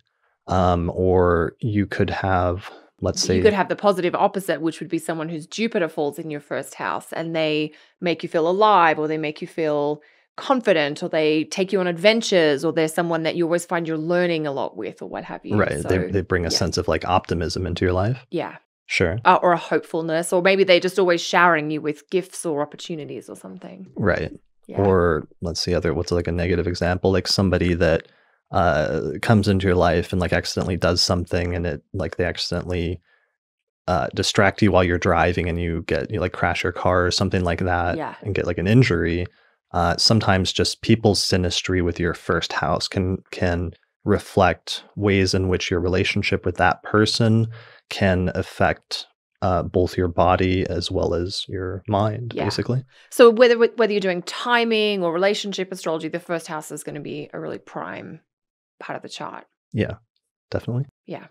All right. I think that's pretty good for the first house. Are there I feel like there's something major that we're missing about the first house that we need to mention, but I'm struggling to think of it right now. And also I'm starting to think of how we still have 5 other houses to go through. I feel like there are other houses in the chart that we have to give some time to. Well, we're setting a foundation here. Yes. So I think we did a pretty good job. Yeah. Anything else before we move on? Anything? Nope. No. Okay. All right. Yeah. So let's throw up our diagram again to take a look at the base significations for the second house. So the second house is a succedent house. It is the house where when planets are placed in it, they're rising up towards the first house. So it has some sense of that which follows after what happens in the first house. And if what happens in the first house is you're born and you emerge into life, then the second house is what happens immediately after that, which is when you're moving downwards in the order of houses, you're descending down underneath the earth, and you're moving further into the earth, into the sort of, in broader metaphysical terms, let's say like the realm of physical incarnation. And here we find in the second house some basic topics having to do with material things, basically tends to be the primary meaning of the second house. So things like finances, possessions, and income become 3 of the sort of core significations of the second house that are pretty consistent in the Western astrological tradition for most of the past 2,000 years. Yeah. I usually think of it as like the main money house. So in terms of, earning money, spending money, saving money, what is your general kind of experience with and perhaps attitudes to the cash flow? Yeah. I think of it very similarly in terms of assessing, because some people hoard. Yes. Some people spend everything that they have, right? Some people have a really hard time holding money. Some people are good at holding, but have a hard time like figuring out how to get it. Yes. Some people are ton in, ton out, et cetera, et cetera. And so, the sort of retention, income, expenditure, and retention or holding financial power. The level to which you can or can't do that, I guess. Or just what your pattern is. Yeah.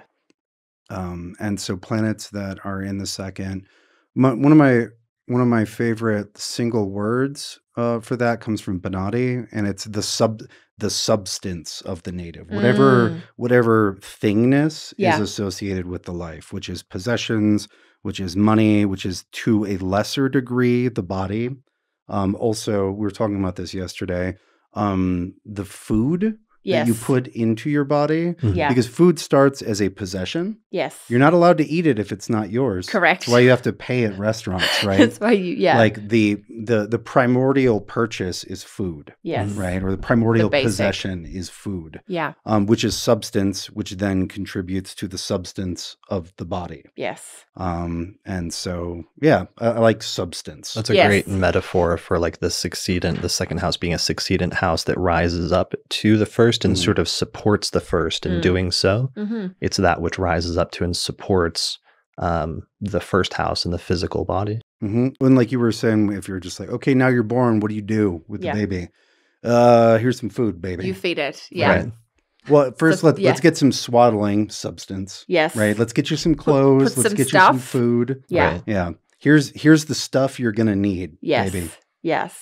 And when you were talking about planets in the second, I also think it might be worth mentioning that the sign on the second cusp is going to, flavor your attitude to that. So, different signs have more holding on or hoarding tendencies, and other signs have more spending or giving away tendencies. So exactly what you do with it, of course, comes out of the specific things, but the topic, the material you're dealing with.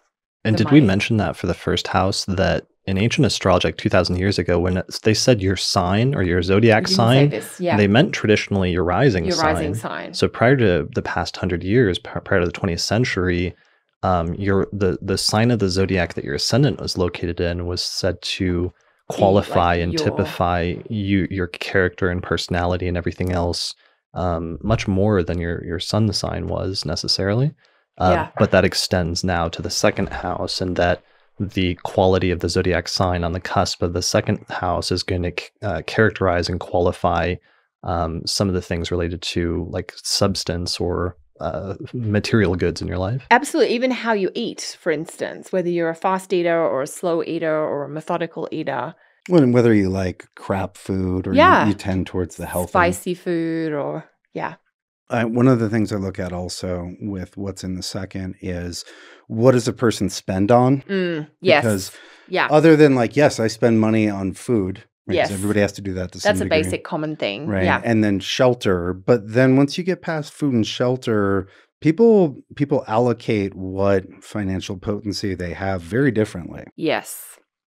Yeah. And so it's not just what they spend it on, but also how they spend it. So going back to like the Mars Saturn dynamic, which we're probably going to keep coming back to, but it's because it's such a distinct and dramatic dynamic that it's the easiest sometimes to start with as a contrast. Yeah, as a contrast. But like Saturn in the second house, and the sense of Saturn tends to like withhold things, and so a person with Saturn in the second can tend to not spend money as freely, or can tend to withhold spending, whatever that means.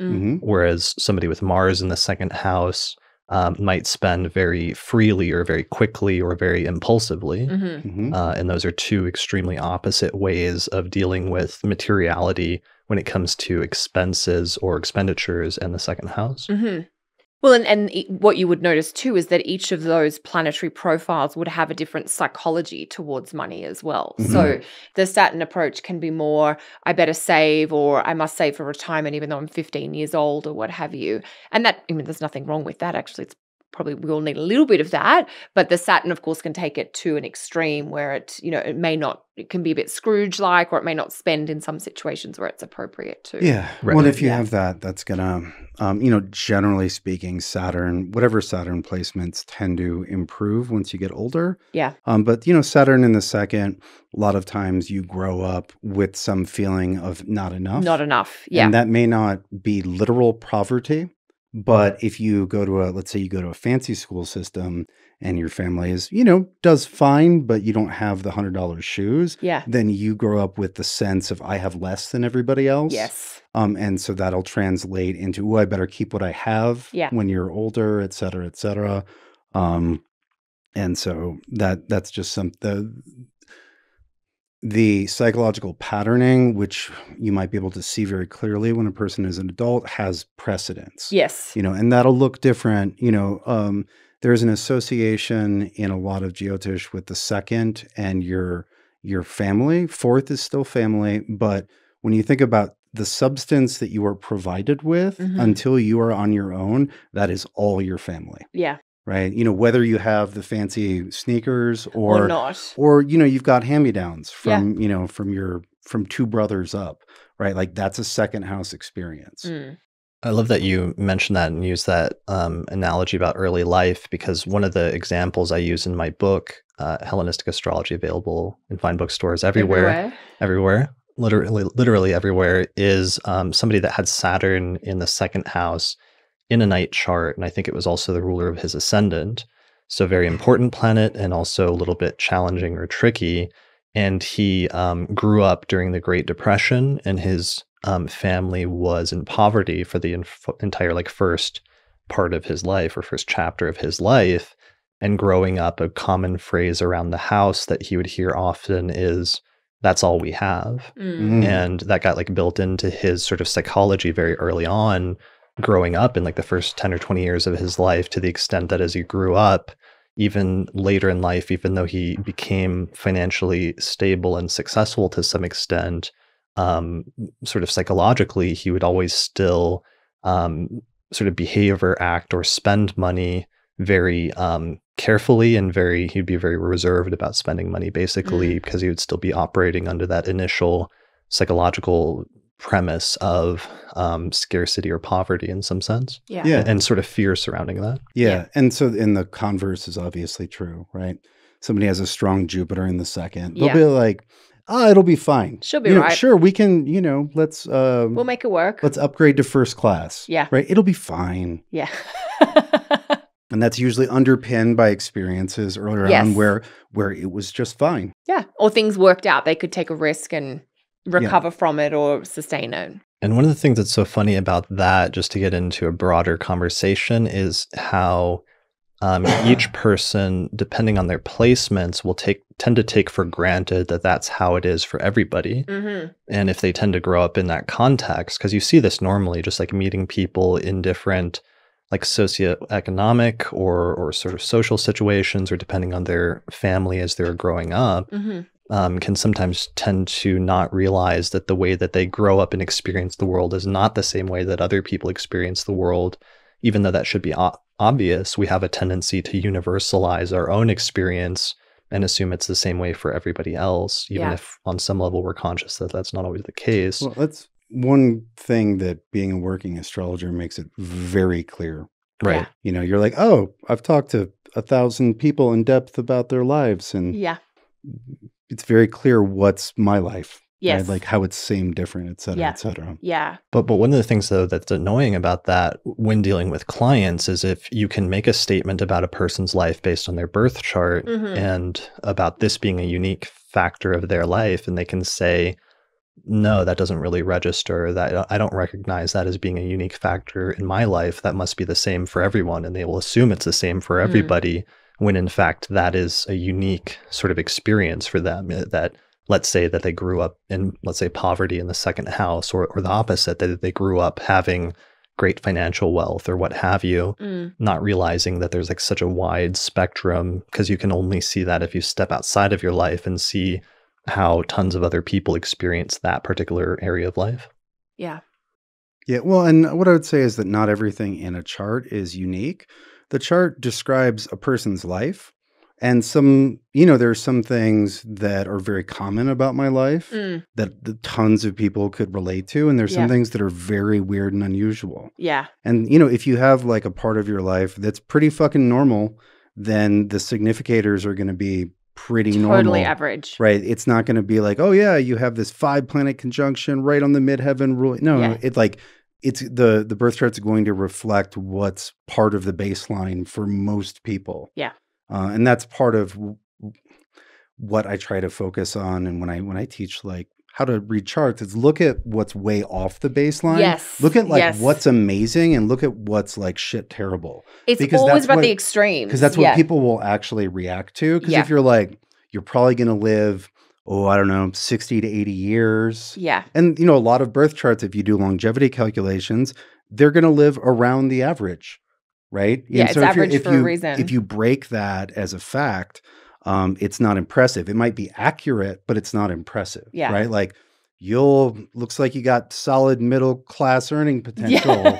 Well, maybe that's becoming increasingly rare, but once upon a time, It was the mean or the average. That's true. But yeah, I know what you mean about like when you're just going through the chart and they're like, oh, what does it say about this? And it's like, pretty much what you know. Pretty much average. Pretty much what you know, which is not terrible or terribly not exciting. Amazing either. Yeah. Well, that's a good point though, in terms of dealing with older clients versus newer clients. Is oftentimes when you're reading an older client's chart, you're actually describing things that they already know about their life, which is not always super impressive because it's just like, yeah, I know that already. I know that finances have been a difficult part of my life, or that finances have been an easy part of my life. Or conversely, if you're doing a consultation for a super young person, sometimes it can be annoying because you can say things about their life that may not be true yet, but will at some point in the future. But that can appear as if you're saying something that's not true at that present moment in time.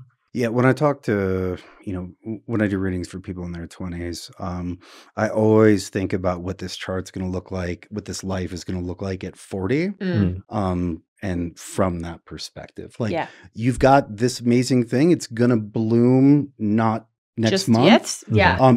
Some turkeys take a long time to cook. You can't rush Thanksgiving dinner. That's a great analogy. Yeah, the turkey does take a long time to cook. Saturn is my turkey planet. That's your delineate. Your turkey is not yet cooked. A favorable Saturn is a turkey that's going to take all afternoon to cook. And if you take it out and try to eat it earlier, not only is it gross, it'll probably poison you. It will make you very sick. It's not time to feast on your Saturn if you're 25. No, it is not at all. But with and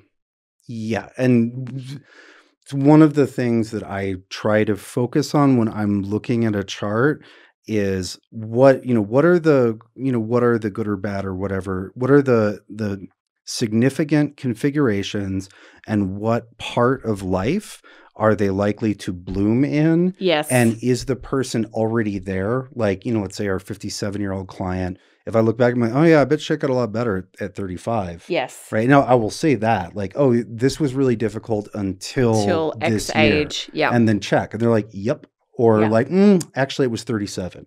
But whatever. And anyway, that kind of a little work thinking about when will this flower bloom, and where is the person in their timeline relative to that can be really helpful. Yeah. We're getting way off of second house. What were you going to say before I interrupted you, Kelly? Do you remember? I have no idea. Okay, sorry.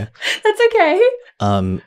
We are having some good discussions, but we are not on the second house. No, this is awesome. Let's keep going. One of the things I want to talk about is sometimes the placement of the ruler of the second in houses other than the second can describe how the native makes money or some topic in their life that will be tied up in their income for some reason. So, for example, if the ruler of the second house, I have an example in my book where the ruler of the second house is in the 11th house, and the native often ended up making money as a result of their friends, or their finances were often tied up in their friendships for some reason. Oh, yeah. You know who has that? I can never say her second name properly, but the comedian Amy Poehler, or I don't know how to say it. I think it's pronounced Poehler. It's spelled something. Yeah. There are some extra letters. Yeah, there are. So it always confuses me.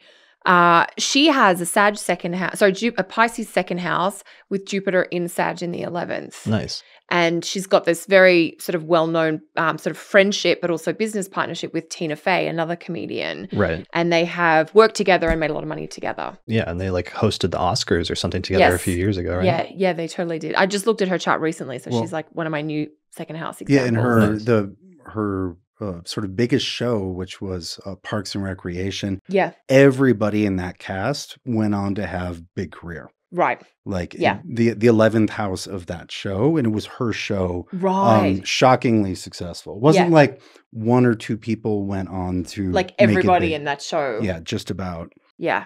But so one of the things I wanted to bring up with the second is, what does a person bother possessing? Like, what do you hold on to? Point. Yeah. And also, what is your attitude towards possessions? Like, some people at one extreme, you have people hoarding stuff, and then you have people who are the opposite, who are kind of allergic to having too much stuff. Total minimalist. Yeah. you know, and so planets in the second, as well as the condition and position of the ruler of the second, will give you a lot of information about what is this person, one, how much stuff should a person have according to them, and or how much stuff should they have, and what kind of stuff. Yes. Yeah.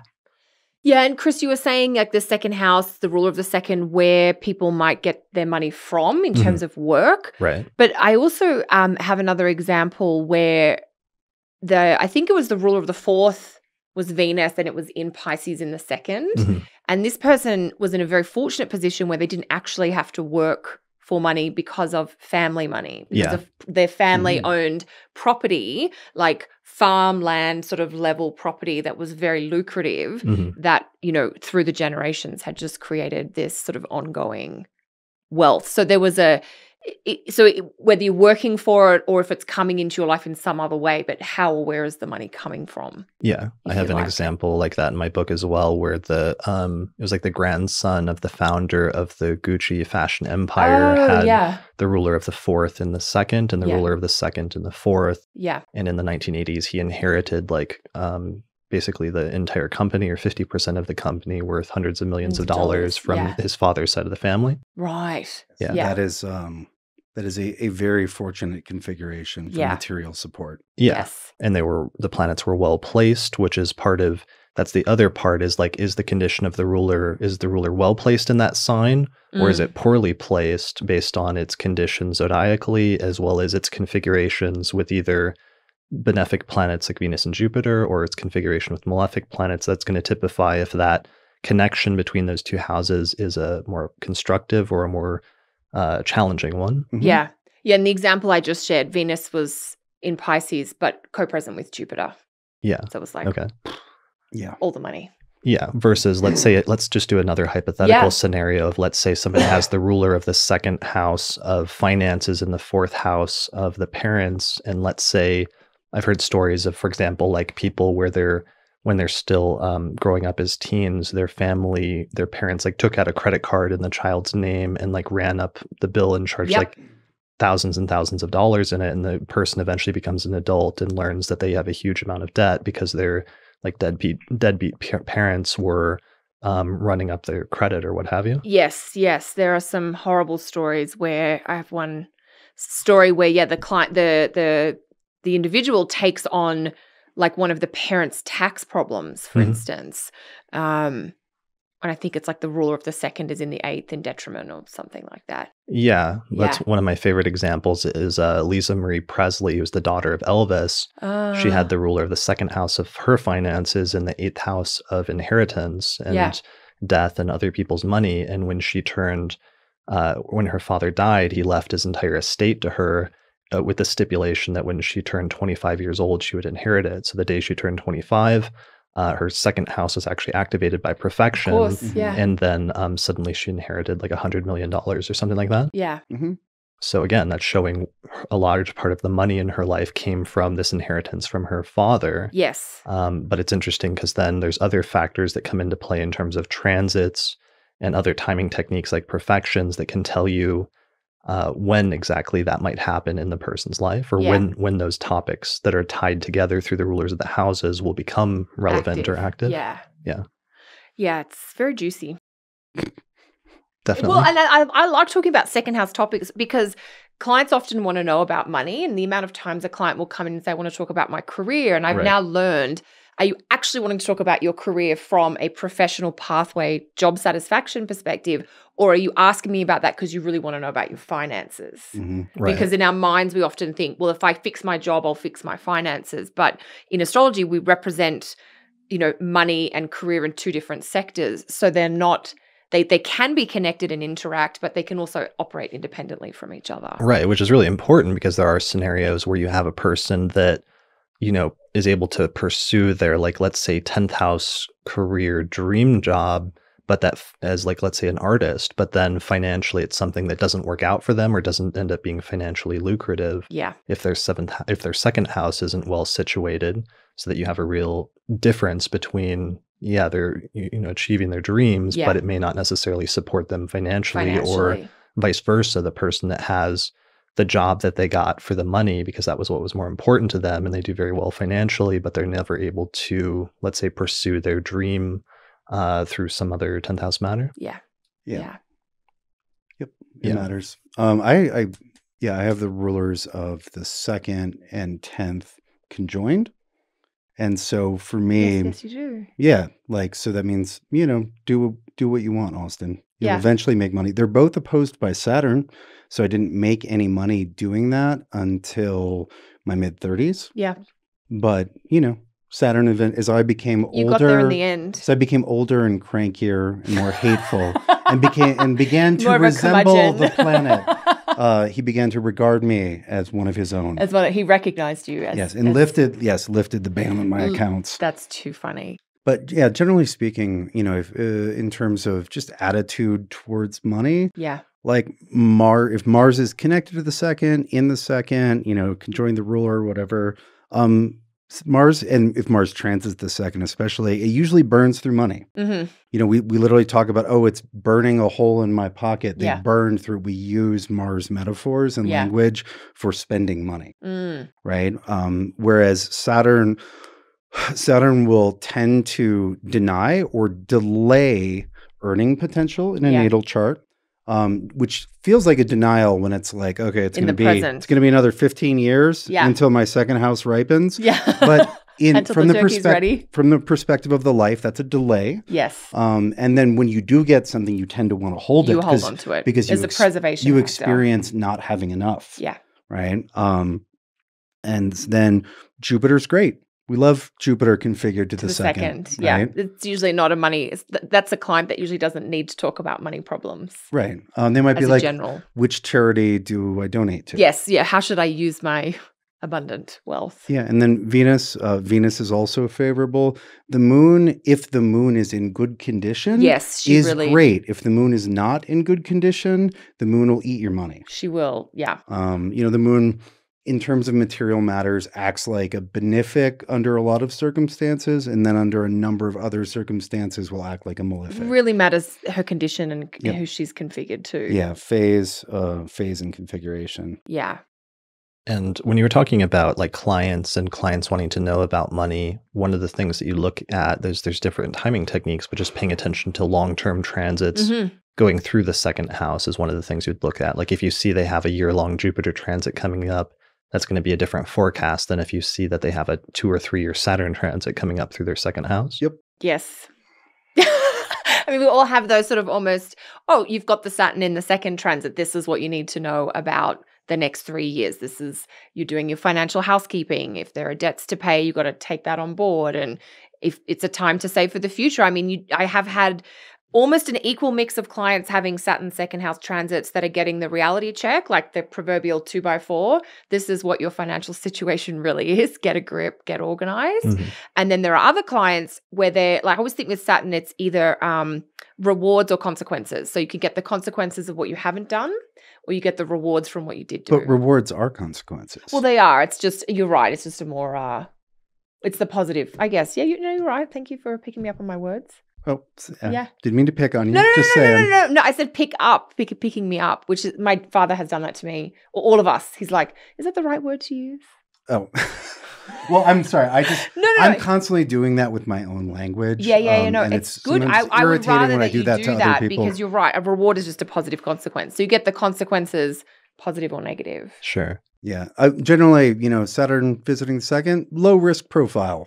Conservative. Right. Buy the house, not the stock market, or don't borrow more than you can comfortably pay off. That's not the long shot with your money. No, it's very safe. It's very, and often it's boring with Saturn in the 2nd house by chance. It's like, like advice your grandmother would have given you, or your father, if you had parents that cared about your finance, they would have said to you, don't borrow more than you can afford. Don't buy things that you have to put on your credit card. And they would have told you to save from a young age. And that's what Saturn in the 2nd house teaches you. Yeah, I love that. That's my kind of one of my go-tos with Saturn, thinking about Saturn transits and Saturn in general is like, stern grandparent talk. It's totally grandparent talk. They're like, well, if you work hard for a long time, you'll get noticed. Have you got a plan? You put the work in first. You got to do the no free lunches with Saturn. So Yeah. So, and other than that, so we've mentioned transits as one of the timing methods that you can use in order to determine when your second house will become activated. Perfections. But in addition to that, there's other timing techniques that you can use. We can just state this universally at the top so we don't have to repeat it every time. That's but true. There's different techniques in addition to transits. There's things like annual perfections, where you just start with a rising sign and you count one sign or one house per year. So the first year of the native's life is the first house, and the next year after their first birthday is the second house, and then so on and so forth. So I've already done a previous episode. Just search for the previous episode on annual perfections, and you'll find a video or an audio podcast on that. So that's one technique that will activate one house per year. And if you're in a second house perfection year, then you may see the topic of finances becoming more prominent in that year in different ways, for better or worse. Totally. And those ages, I think, 25, 37, 49, 61. Mm-hmm. Yeah, that's really good. Yeah. One, well, I always do, and what? 13. Yeah. Okay. I was like, yeah, you might get your job at 13. Well, because first house years are always birthdays that are multiples, where your age is a multiple of 12. Yeah. So you could just add one to that. Yeah. Yeah. So they're good money years. So perfections. Well, they're money years. They're money, I should say, they're good years to focus on money, and they will be good or bad depending on your second house. Mm-hmm. Yeah. So that example I gave of Lisa Marie Presley earlier, when she turned, literally the day she turned 25, she inherits. She moved into a second house perfection year, and then she inherited like $100 million from her dead father, because the ruler of the second of finances was in the 8th house of inheritance. And technically, actually, the ruler of the 8th house is also in the second. So there's a lot going on there. There's a lot of interplay. So perfections. Another one that we talked about on an episode this past summer was activating the houses by looking at eclipses. If you have like eclipses, if the north and south node, north or south node move into your second house, then that's going to set up a 1.5 or 2 year period where you're going to have a series of solar and lunar eclipses bouncing back and forth between your second house and your 8th house. Yes. And often that can also show a greater focus and a sort of pivotal time for matters pertaining to your second house. Absolutely. Generally, south node will be less good for money than north node. Yeah. It'll do other stuff than just good, bad, but south node is generally not awesome for money. It is not. North node may bring some pains in the ass, but it'll also generally bring some money with it. A little bit of accumulation. Through the second. Yeah. That's north node in the second and south node in the second we're talking about. Yeah. Yeah. Yeah. So people can go back and listen to that episode from, I think it was like July, where Lisa and I went through and did delineations of eclipses falling in the different house pairs and some of the ways that works out. Is there anything else about the second house we should touch on before we move on? You guys noted like gifts, like how a person gives, or charity. Those are two significations that are definitely relevant in terms of the second house. Yeah, I think in the context of it's doing something with your money, basically. Yeah, I mean, and I know it seems like we've just sort of stayed primarily sort of on the one topic, but it really is about everything to do with money is second house. There's some money stuff in the 8th, and when we do part 2, we'll talk about specifically how that works. But the primary place I look in the chart to understand a client's financial patterning is the second house and any associated planets or configurations. Yeah, money and material goods in the person's life. Absolutely. Even to the extent, like we talked before about, do you hoard or are you minimalist, but how much you care about that as well. You know, it's similarly to the first house, it's the psychological approach to what priority you place on money or not, and then what that can kind of lead to in terms of your actions and your accumulation gain or loss. Yeah, what's worth owning? That's a beautiful, that's right. You did say that, didn't you? Great turns of phrase, always. Definitely. All right, let's transition into talking about the third house and the significations or the meanings of the third house. So the third house is a cadent house. It is the house that is said to be the joy of the moon, or where the moon rejoices. And it's called, in Hellenistic astrology, it's called the place of goddess. I actually completely forgot to mention that the name of the second house is called the gate of Hades. Not as poetic, but I mean, well, it is poetic, but not in such a uplifting way, perhaps. Yeah, we'll skip over that and let people... It doesn't have a lot to do with the practical significations of the house. Whereas Yeah. I think one of the things I loved learning about the third house from a traditional astrology perspective was that it was called the house of the goddess. Yeah. Well, Yeah, and with that the the moon's idea joy of there. like goddess is there and present in like Hellenistic and ancient astrology, that there's this sort of taking into account of both principles. Yes. Yeah. Yeah. Well, it was a wild polytheistic medley. Yes. At those times. Yeah. Yeah. That's the original context of astrology as far as, what people were doing. Yeah. I mean, Absolutely. it's impressive that astrology made it through as many years of monotheistic cultures as it did, but those are not the birth soil. No. Sure. All right. So the third is the place of goddess. And the third is, in terms of just basic significations from more of a traditional standpoint with little modern thrown in, the significations are primarily one, siblings. That's always been a traditional signification of the third house for about 2,000 years now. But also short trips or journeys, school or education, and finally communication as the fourth major sort of basic foundational signification. Yeah, when I learned about the joys of the planets, it helped me understand the short trips thing a little bit better, because knowing the moon is such a fluctuating planet that she's changing shape and changing form. She's always kind of in movement and motion from one night to the next. She's different, or she's in a different part of the sky, much faster than the other planets. That helped me understand, and the kind of trips or travel that happen in the third house it's not necessarily the life-changing, once in a lifetime sort of thing. It's that, as I'm going to talk about neighborhoods and things like that being in the third, but it's all that sort of busyness of back and forward and round, which seems to be very relevant with the moon's connection there. Yeah, absolutely. When I teach the third house, I generally tell people to think about everywhere that they go routinely. Yes. So the gas station that you go to, the grocery store that you go to, the websites that you go to, everything that's part of your regularly scheduled program, like that's the terrain of your third house. Right. The word your routine, neighborhood. Yeah. Yep. Is like something that is familiar to you that you do on a regular basis. Yeah. And the people that show up there, and it is one of the more socially oriented houses, as is suggested by it being describing siblings, right? Yes. Who are just kind of always around when you're growing up. They're just kind of always around. Whether you like them or not. Right. And yes. that's what the third house is, a lot of stuff that's always around. Always there. Always around. Yeah, and there was, I remember, and I can't repeat the source, so I'll have to check this afterwards, but I remember sort of an obscure reference to friendship in the third house. It's not the primary place of friendship, but I have seen it associated in some older texts with the third house. So there's also that like the peopling or the interactive quality. Yeah, in Vedius Valens in the 2nd century, he says that the third house and the 11th house are two of the primary places of siblings. Of siblings and of friends. Friends. Two of the primary places of friends. And I think it's got something to do with they're the two houses that make a sextile aspect to the first house. Yeah. Right. And that's the kind of, a good friend is going to have that sextile energy of just like a sweet companion. Right. And in the Thema Mundi, the rising has a sextile. Yeah. To Venusians, or the sun has a sextile to Venus and the moon has a sextile to Venus as well. Yes. There's a strong association of sextile and Venus.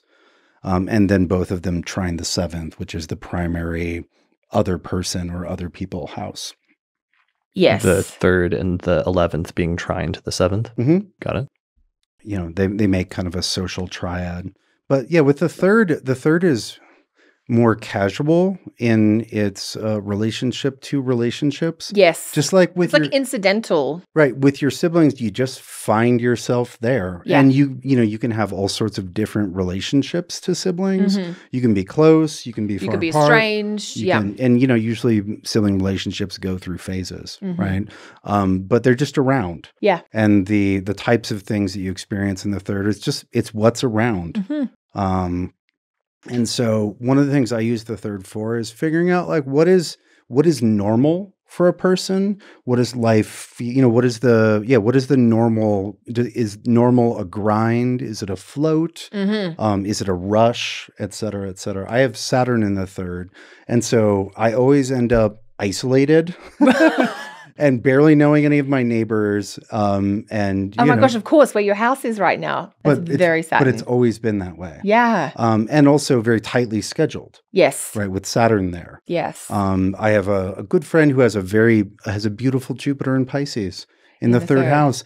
And he's just always floating around and having adventures and just bumping into really interesting people. Just randomly. Like he's the kind of person that just finds prizes on the ground when he walks around his neighborhood and always knows everything about his neighborhoods.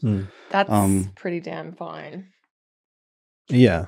And in both of those cases, for both siblings and neighborhoods, it's like there's some people whose lives, those are not major topics, or they're not significant areas in a major crucial way, but there's other people's lives occasionally where you'll come across them and their siblings play a major role in the person's life, or the person's neighborhood is somehow a dominant like feature for some reason of their life. If they're like the head of the like neighborhood watch or something like that, or I know a guy in my complex that like organizes all of the like parties like every month or every other month for like all the residents in the building or what have you.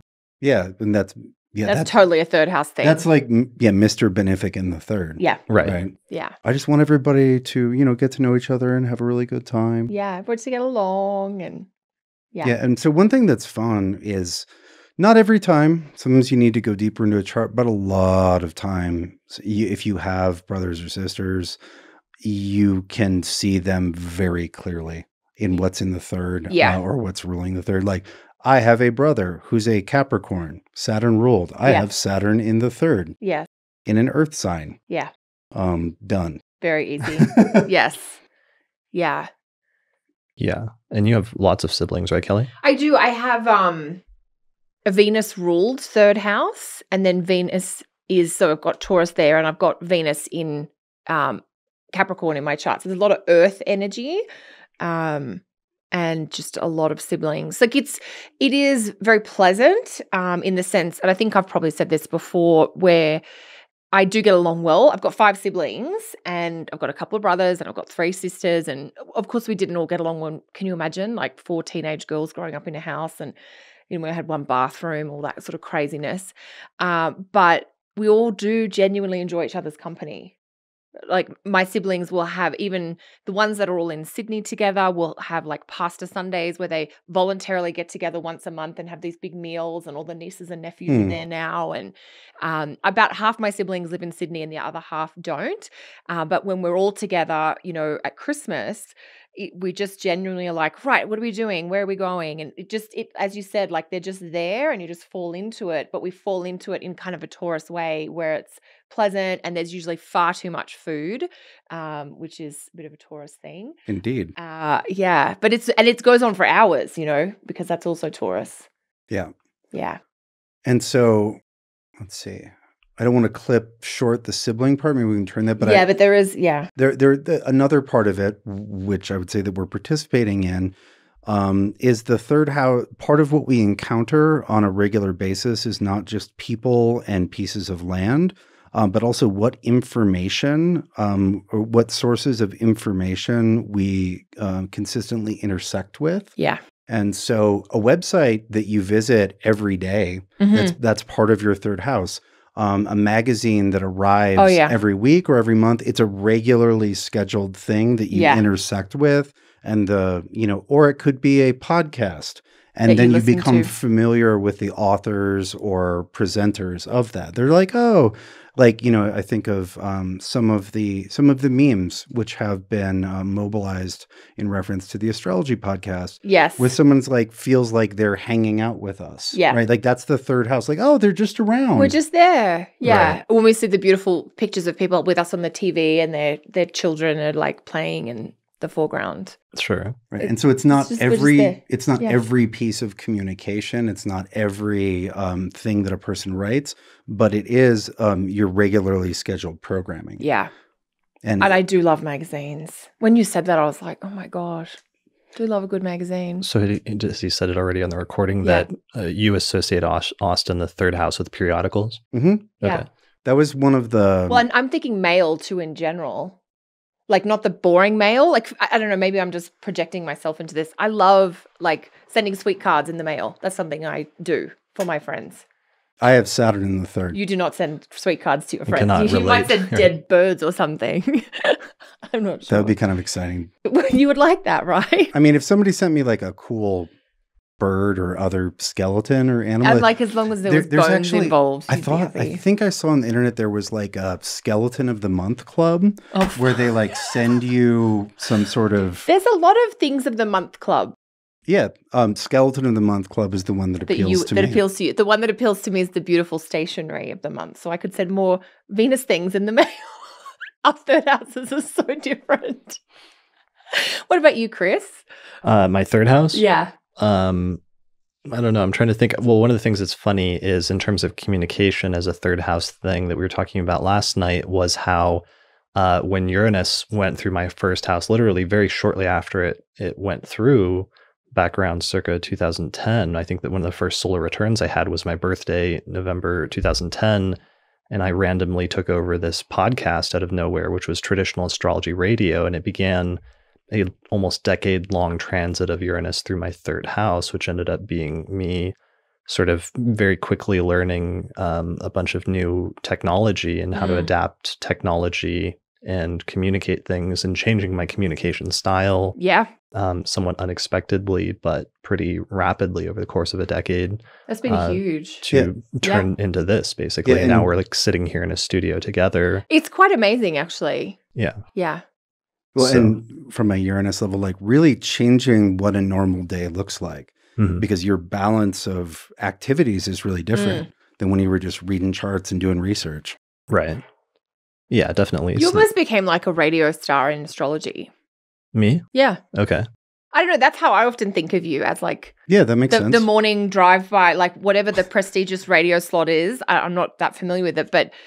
that was all your Uranus in your third house transit, essentially. Well, yeah. And I think yesterday Austin was pointing out that it's like the ruler of my third is also the ruler of my 10th. So that's tied into career. And that's one of the other ways the houses can be tied together, is if the same planet rules two different houses, it will tend to bind those topics together in some way. Yeah. Right. Because when you stimulate the planet, you get results in both areas. Both areas. And especially if the planet has got an aspect to both, then and can see both really easily, then it's pretty easy. Well, yeah, I was thinking about that. Yeah. So it makes sense that you would do a lot of third house things in the context of your career because it shares the same planetary rulership as the 10th.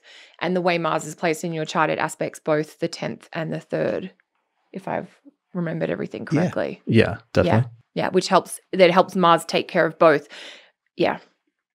Yeah, so I think I don't know, I just thinking about how your career has unfolded, it's like, oh, it makes complete sense that there's the third house. Well, so speaking of careers, third house and writing, I think we've got to talk about writing. A column is totally a third house activity, like writing an astrology column. Yes. Where like it's literally a weekly grind, maybe monthly, maybe yearly, but like it's timed. It's not it's not a novel that you put out and then that's done. Is what it is. So it's like that which is written with some regularity, as opposed to maybe more of a 9th house thing, which is like that thing that you write once and put it out there, like a book. Or a dissertation, which is literally one thing. One thing.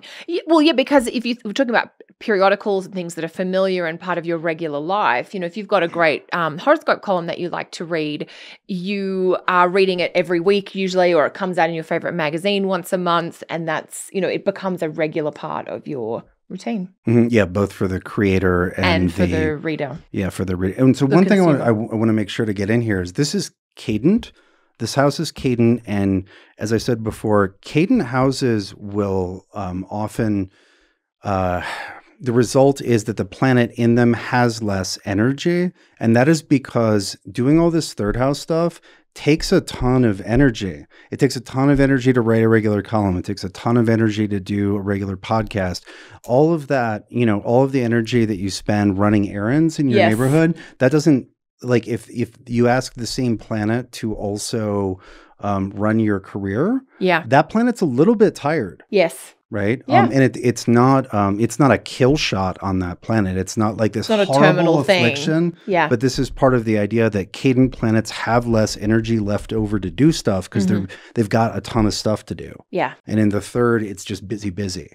And it's busy for different reasons in the other cadent houses, but in the third, there's just a ton to do.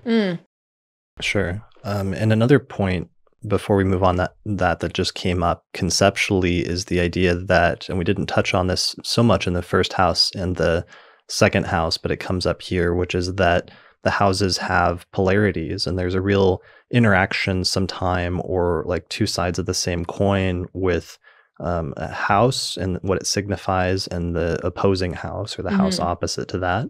Yes. So like first house representing self and seventh house representing other.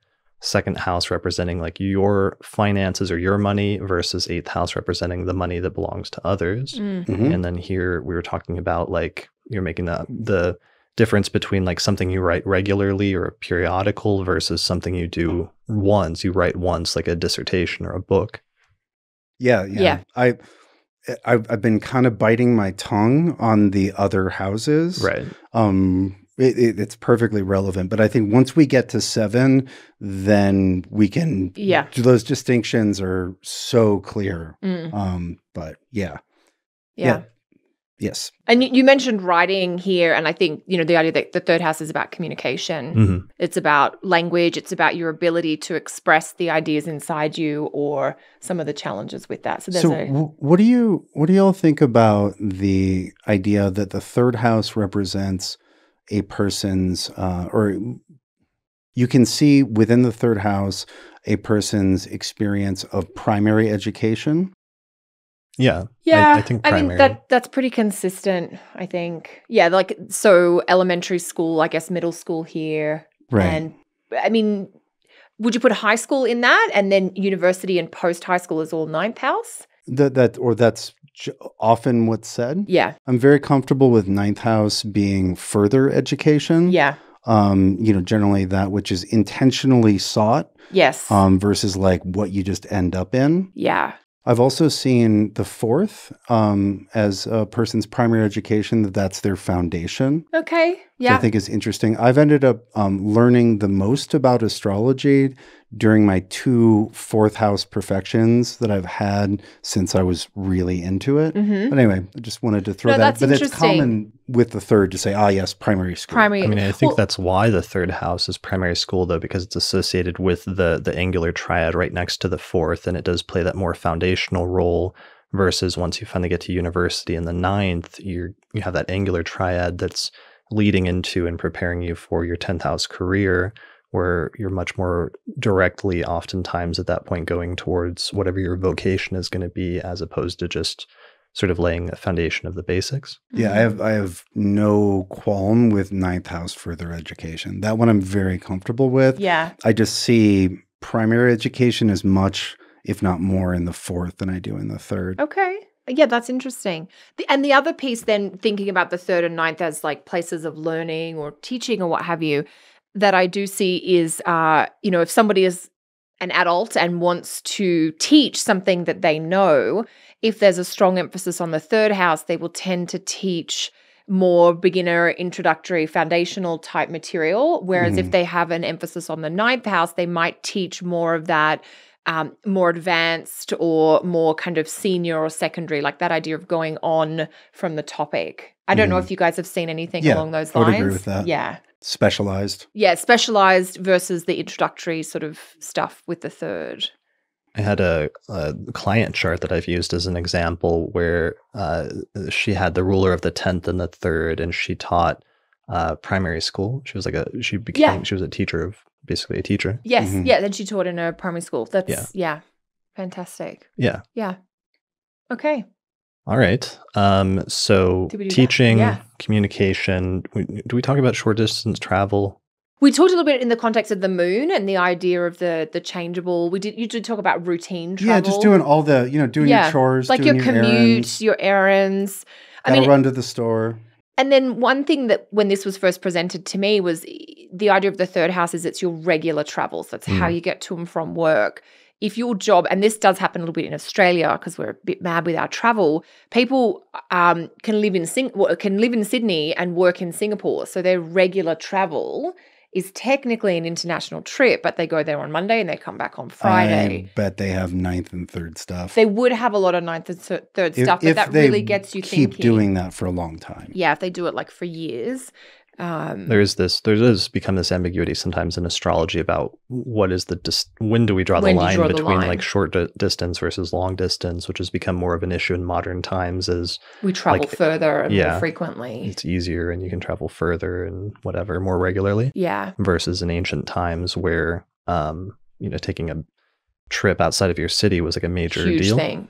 Yeah. And to some degree, a planet that's in a house will usually affect the opposite house. Like all of Firmicus's house delineations involve not only what's going on in that house, but some of the significations are clearly whether it's damaging or supporting the opposite house. Yeah. Right. So, yeah. We did talk a little bit, about the travel. Okay. Yeah. Let's see. Short trips, siblings. Oh, and just a little bit about siblings. I definitely see sibling-esque relationships. Like if there's someone that you would refer to like, oh, how close are you with her? Oh, she's my sister. She's like my sister. She's like a sister to me. Yeah. People like that will pop up when the third house gets activated by timing techniques. I remember I went into a third house perfection some years ago, and within like the first month, my brother moved within like 10 miles of me for the first time in a decade. And I ended up randomly seeing two other people that I would regard as who I would have described as being like brothers to me, who just showed up and were immediately there in my life in a way that wasn't true for the preceding decade. And so you get sibling-esque relationships, which is something we recognize in language, in English with the way we describe our relationship to certain people anyway. Yeah. That they're like a brother or like a sister to me. Yeah. A way of acknowledging the closeness that you might feel. And I think that ties it back into what we were saying earlier, Kelly, in citing Valens, who associates the third with friends in addition to the 11th. Yeah. And that's probably part of the tie-in Part there. of that as well. Yeah. Yeah. One more thing on the joy of the moon, right? Or the house of the goddess and the joy of the moon.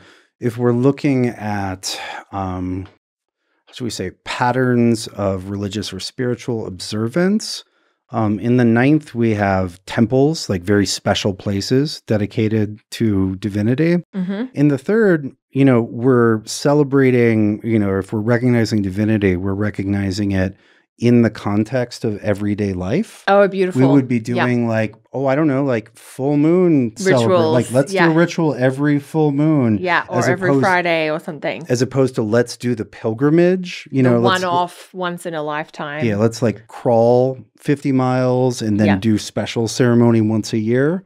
The third house, like okay, well it's every Friday is Venus's day. Or, if you look at the majority of neo-pagan traditions, which tend to be more goddess-centric, it's like, oh yeah, every new moon, every full moon. And so you have that kind of regular observance. That consistency. Yeah, of divinity within everyday life as opposed to going outside of everyday life to do something special and holy. I love that.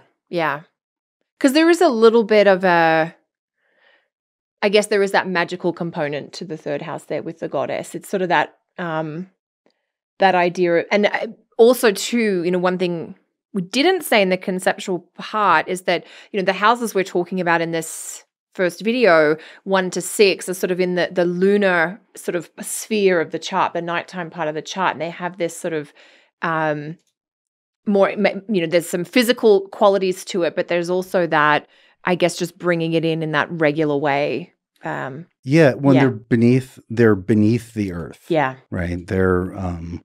They're beneath the horizon. You can never see a planet in the third house. No. Right. Most of the houses, first 1 through 6, and even part of 7 are below the horizon and underneath the earth. And we're associated with like the lunar sphere of the moon, whereas most of the houses 7 through 12 are above the earth in the top part of the chart and are visible and can seen and are associated with the solar sort of hemisphere of the chart. Yes.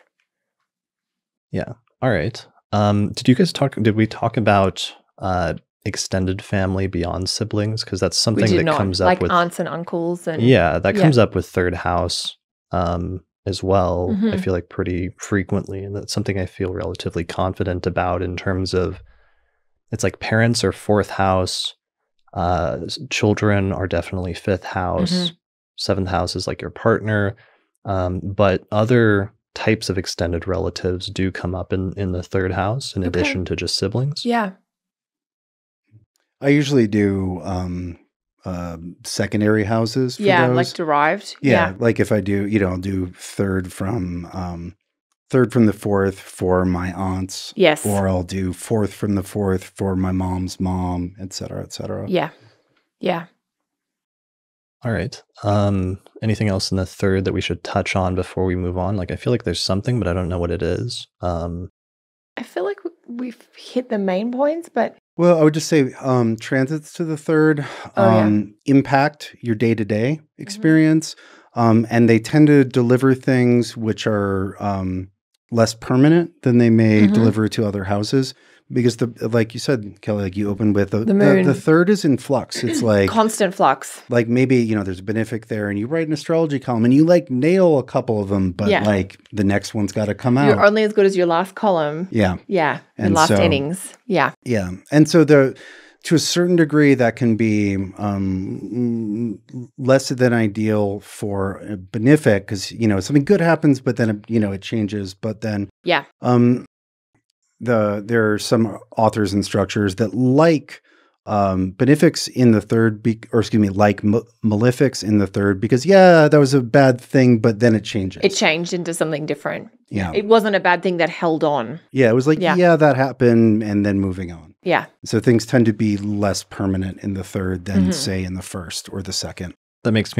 That reminds me that the third house is treated really ambiguously in the Hellenistic tradition for like the first 1,000 years of Western astrology, because it's usually treated as like either the weakest of the good houses or the weakest of the bad houses, or the least bad of the bad houses or the least good of the good houses, because it's a cadent house. So it's a cadent or declining house. And it also, even though it has an aspect to the ascendant, to the rising sign, it only has a weak sextile aspect, which is the weakest of the good aspects. And it's an inferior aspect that goes backwards in the order of signs, as opposed to the 11th house, which has the superior sextile, which is much stronger and ties it more closely or more firmly, favorably into the rising sign and the ascendant. So the third is sort of like weakly good in terms of the good houses. Yeah, which means, I think, in practice that it really depends on what's going on in the third, whether it's going to be useful or not. Absolutely. It doesn't it's not a win or a lose button. No.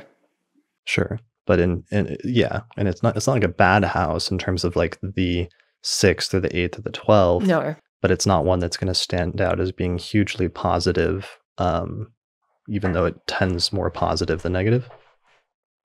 All right. I think that's good for the third house. Any ruler stuff related to the third? I'm trying to think of different permutations of that, like somebody that has the ruler of, we were just talking about somebody that has the ruler of the third and like the second, and it tied in like financial matters with their siblings. So there's like different ways that you can see connections between. I got one. Okay. The ruler of my third is in my 10th, and my brother edits this podcast. Yes. That's pretty good. And it's Mercury. Well, and also because your third is Virgo. Yeah. So it's Mercury. He's doing some technical stuff. Yeah. Well, not just this podcast, but also like all of your recordings and classes and other stuff. Yeah. Yeah. I've ended up So you and your brother work together. As my 10th house has matured, that's brought us to do projects together. Yeah. Of a Mercury nature. Yeah. Yep. Okay. So, and you'll see similar permutations like that depending on where the ruler of the third house is located, and that potentially tying the topics of the third house into different areas of the person's life. Absolutely. I mean, I know someone who has the out of sect malefic ruling their third house, and they have an estrangement with their siblings. So that, obviously there can be some productive uses, but also people do have more difficult experiences with their siblings. So yeah, and that's really important to bring up because now we're getting into, once we get past the first house and the second house, we start getting into other people in the native's life and the role that they play. Yeah. And whether that role is a supportive, helpful role, like that you kind overtly, of enjoy. Yeah, if you want more of it, or versus understanding that that's not always the case for all people. And sometimes people's experience of different specific family members or close people in their life tends more negative, or maybe they have some particularly negative experience, or that person becomes somehow a hindrance in the person's life or something like that. Like,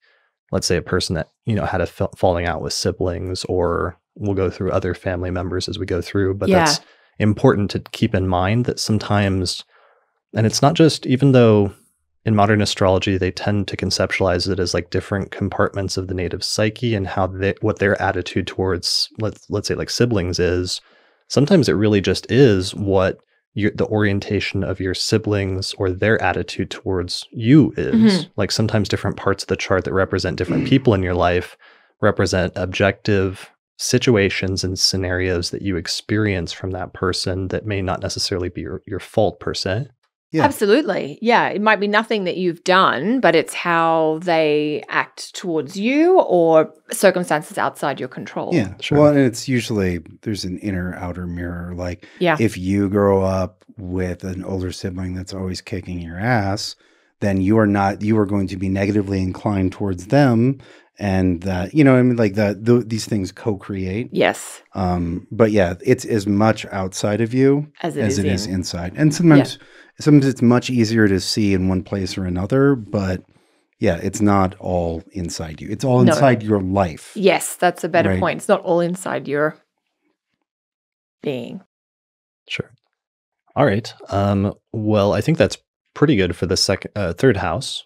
Why don't we transition into the fourth house? So the fourth house in Hellenistic astrology was known as the subterranean place. In terms of significations, or just basic significations of the fourth house, the fourth is an angular house. It's said to be the primary house that signifies the parents, the home, family in general, and the private life of the native, especially in contrast to the 10th house, which represents the public life. All right. Does that sound like a pretty good set of significations to you guys? Yeah. Solid. Pretty agreeable, not too much controversy? No. I would add property, real estate as a primary signification, but other than that.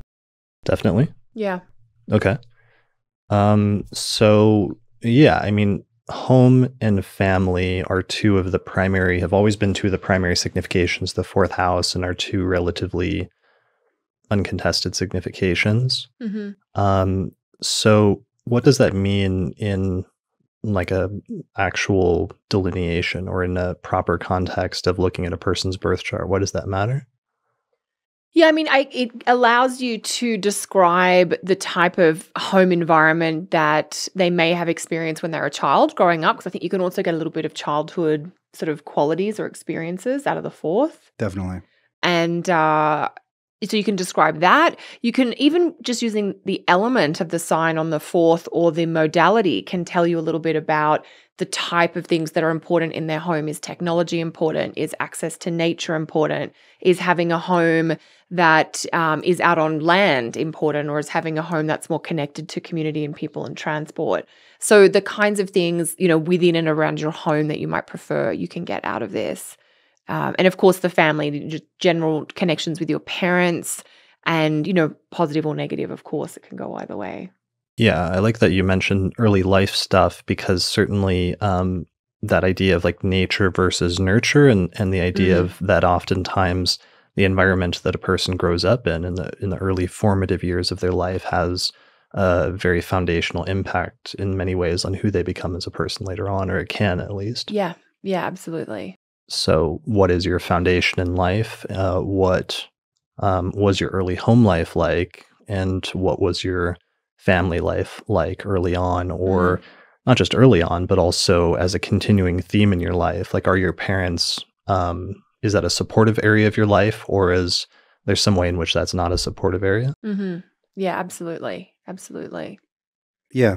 You see a person's attitude towards support and nurturance, which they will replicate or, how should we say, act in relationship to later on. Like what is it?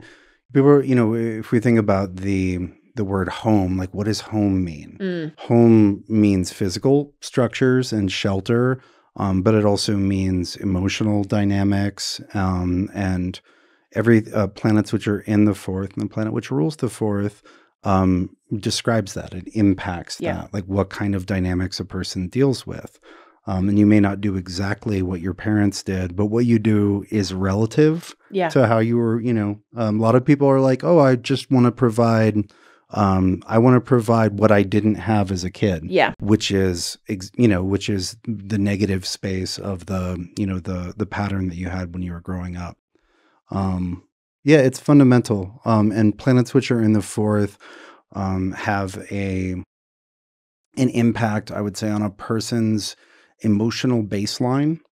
If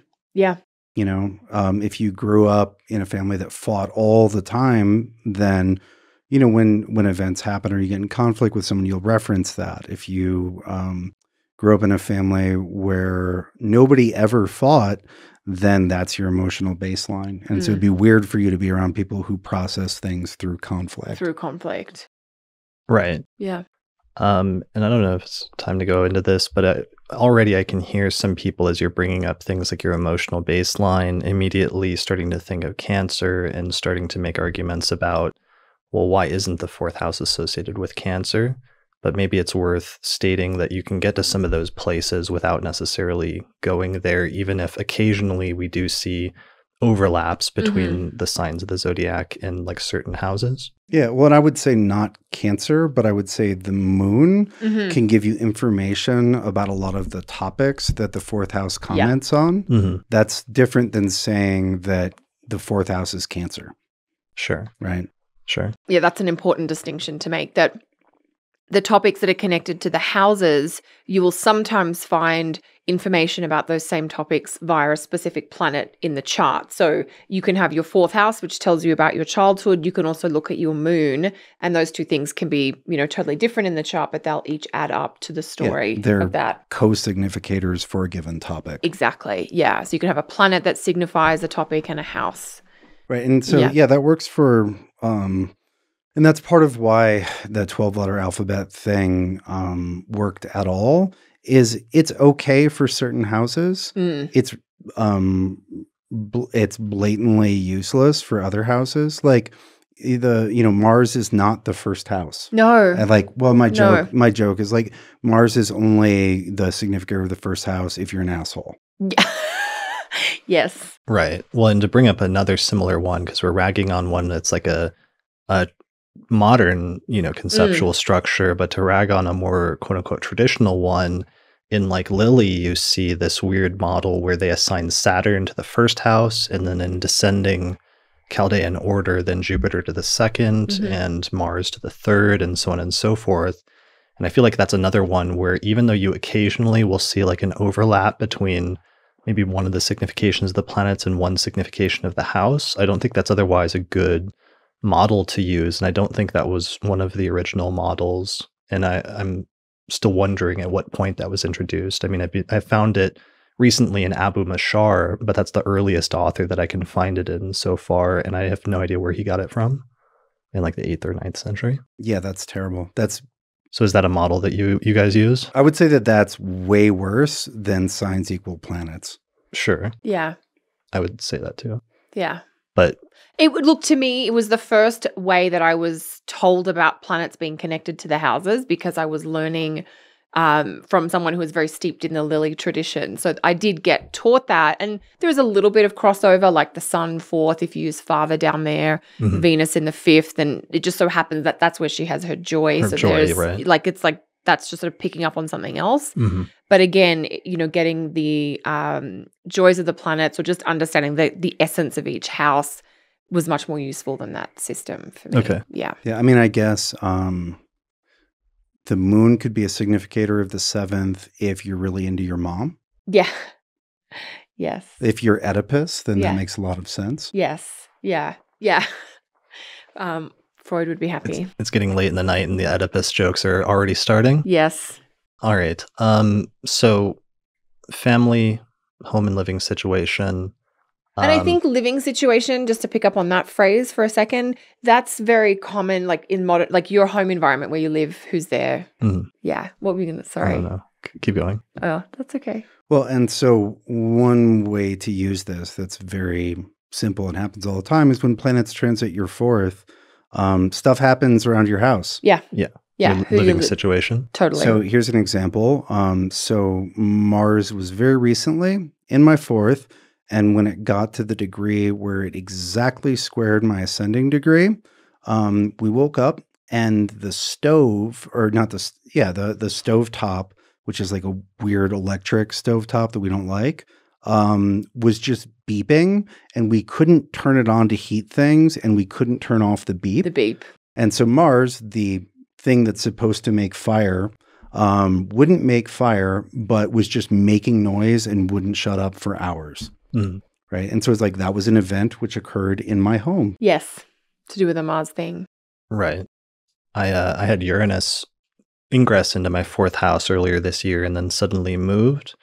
So in terms of for the first time in 10 years, so it wasn't just like move, but like major. And it was a sudden and rapid move that happened somewhat unexpectedly, which are also Uranus type significations. And then weirdly, not long after that, also my mom decided to move, to like sell her house and move for the first time in like 20 years. Wow. So sometimes when you have like major fourth house transits going on, it can be like your home and living situation. Sometimes it can be like your parents. Other times it can be like both.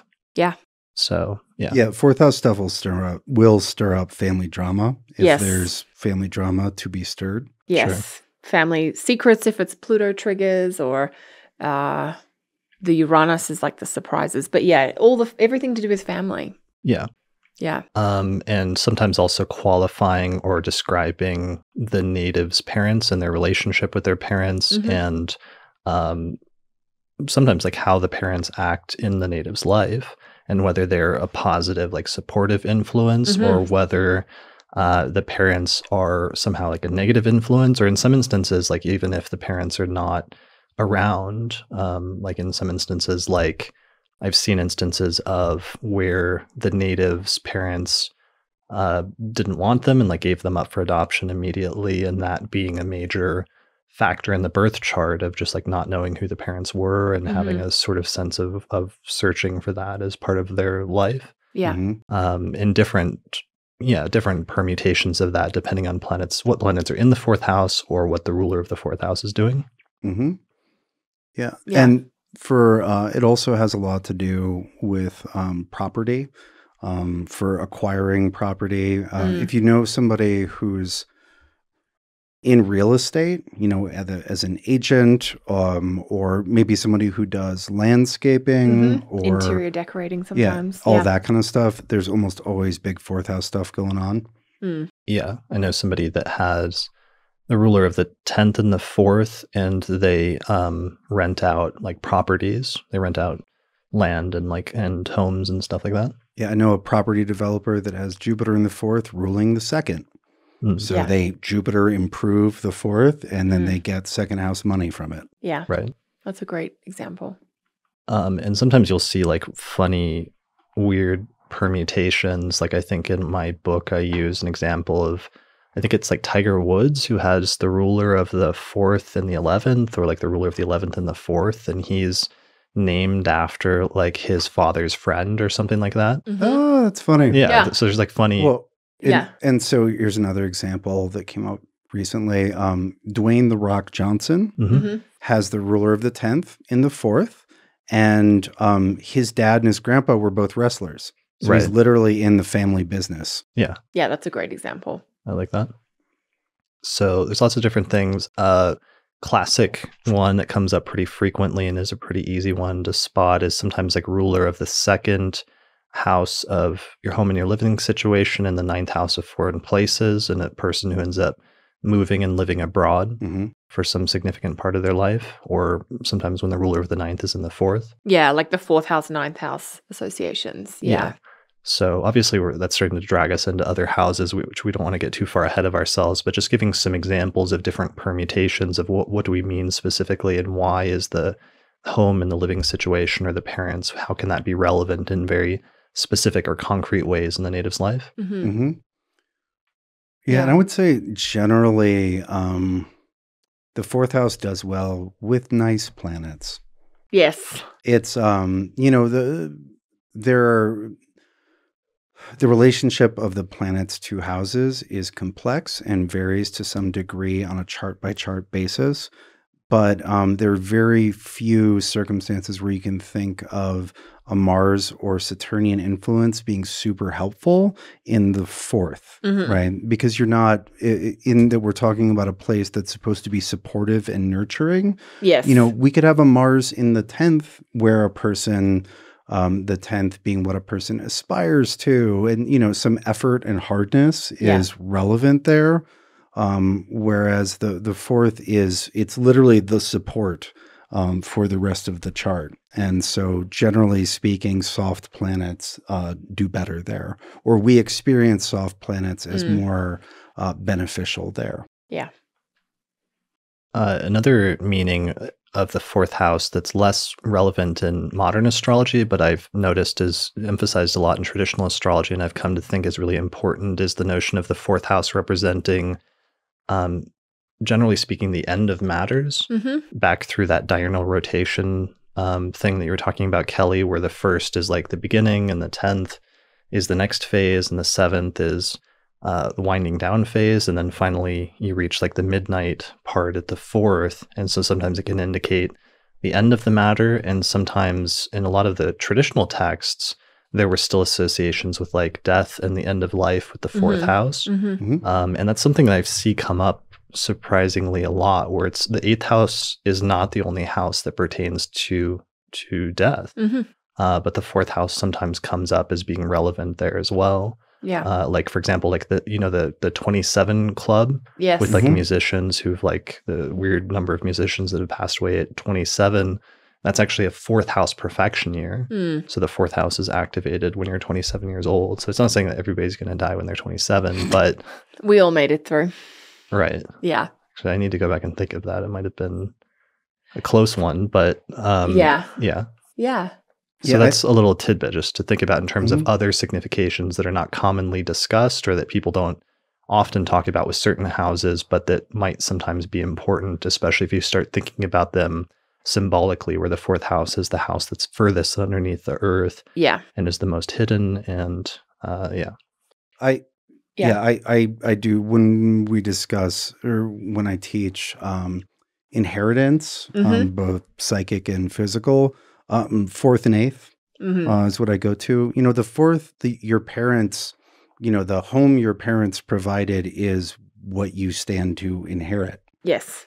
Right. And with 4th, I think of 4th as like both beginning and end, or origin point and eventual destination, because whatever you have in the 4th, again, you'll experience early in life, and it shapes character in a way that is not directly visible, but informs everything else. Like if you're coming from like a Saturn in the 4th place, like you might not see exactly where that like discipline or structure, structural orientation, like you might not see the origin of it, but you'll see it kind of everywhere. Yeah. And that's, we're talking about angular houses, especially the first, but the others as well, give a somewhat global influence on the nativity.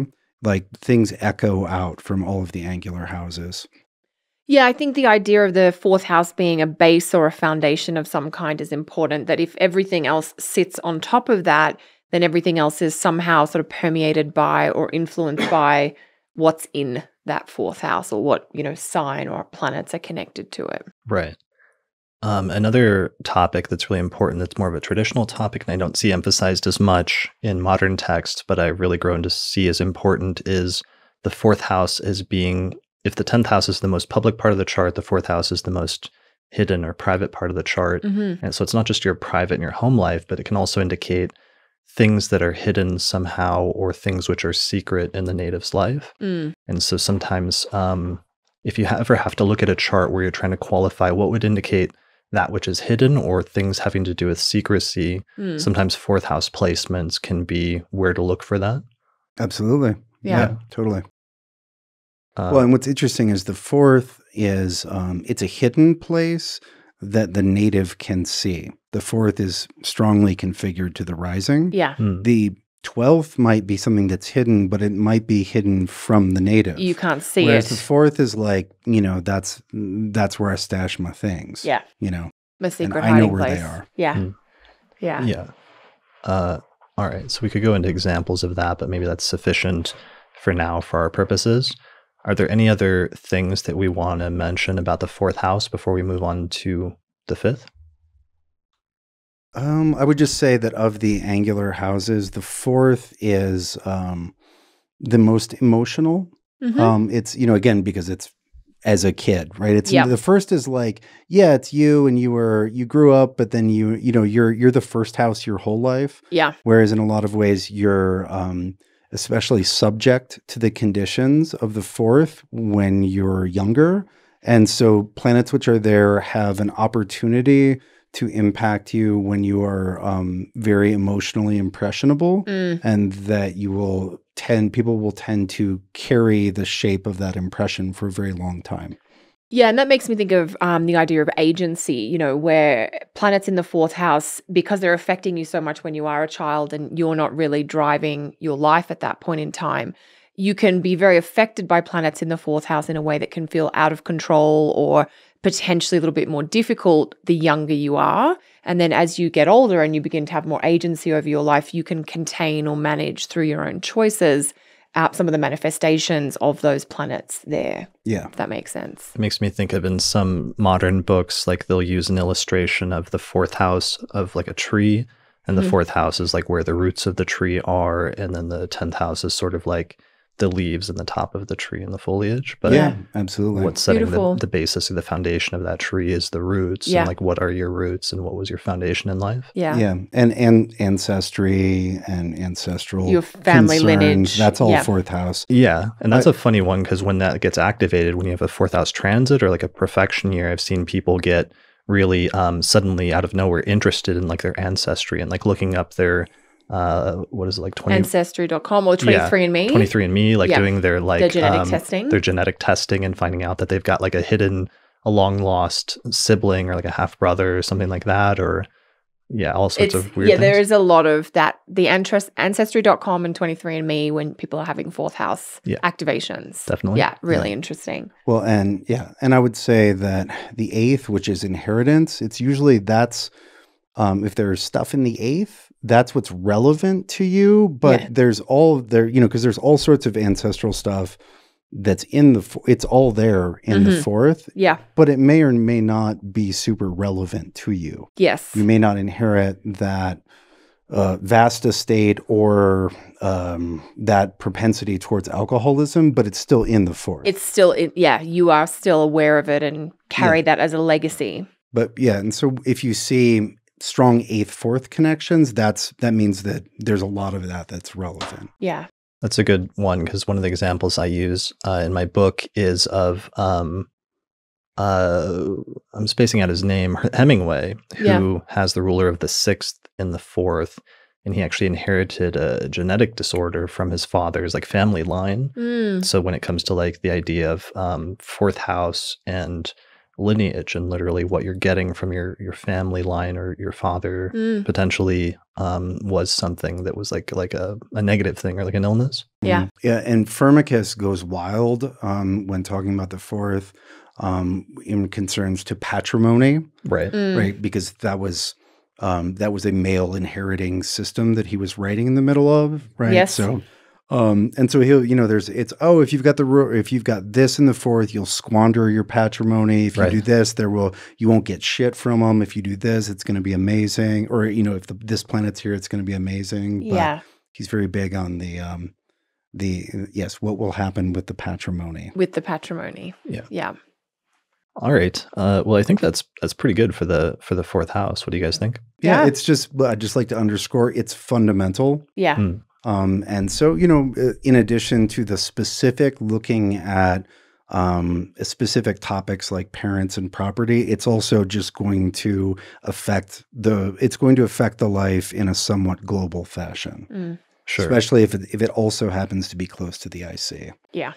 And the only other thing is that it is one of the 4 angles, and therefore it has those notions of being one of the prominent or one of the powerful places, like we were talking about earlier.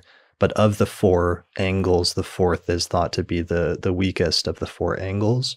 The ranking is usually something like 1, 10, 7, 4, or usually 10 and 1 are sort of either thought to be equal in power, or there's like arguments about which one's more powerful, but it's like both of those are grouped together, then 7, then 4. Yeah, and I've seen 4-7, but I've seen 7-4 more often. Yeah. Okay. So that's good to know, and I think that's it for 4th house.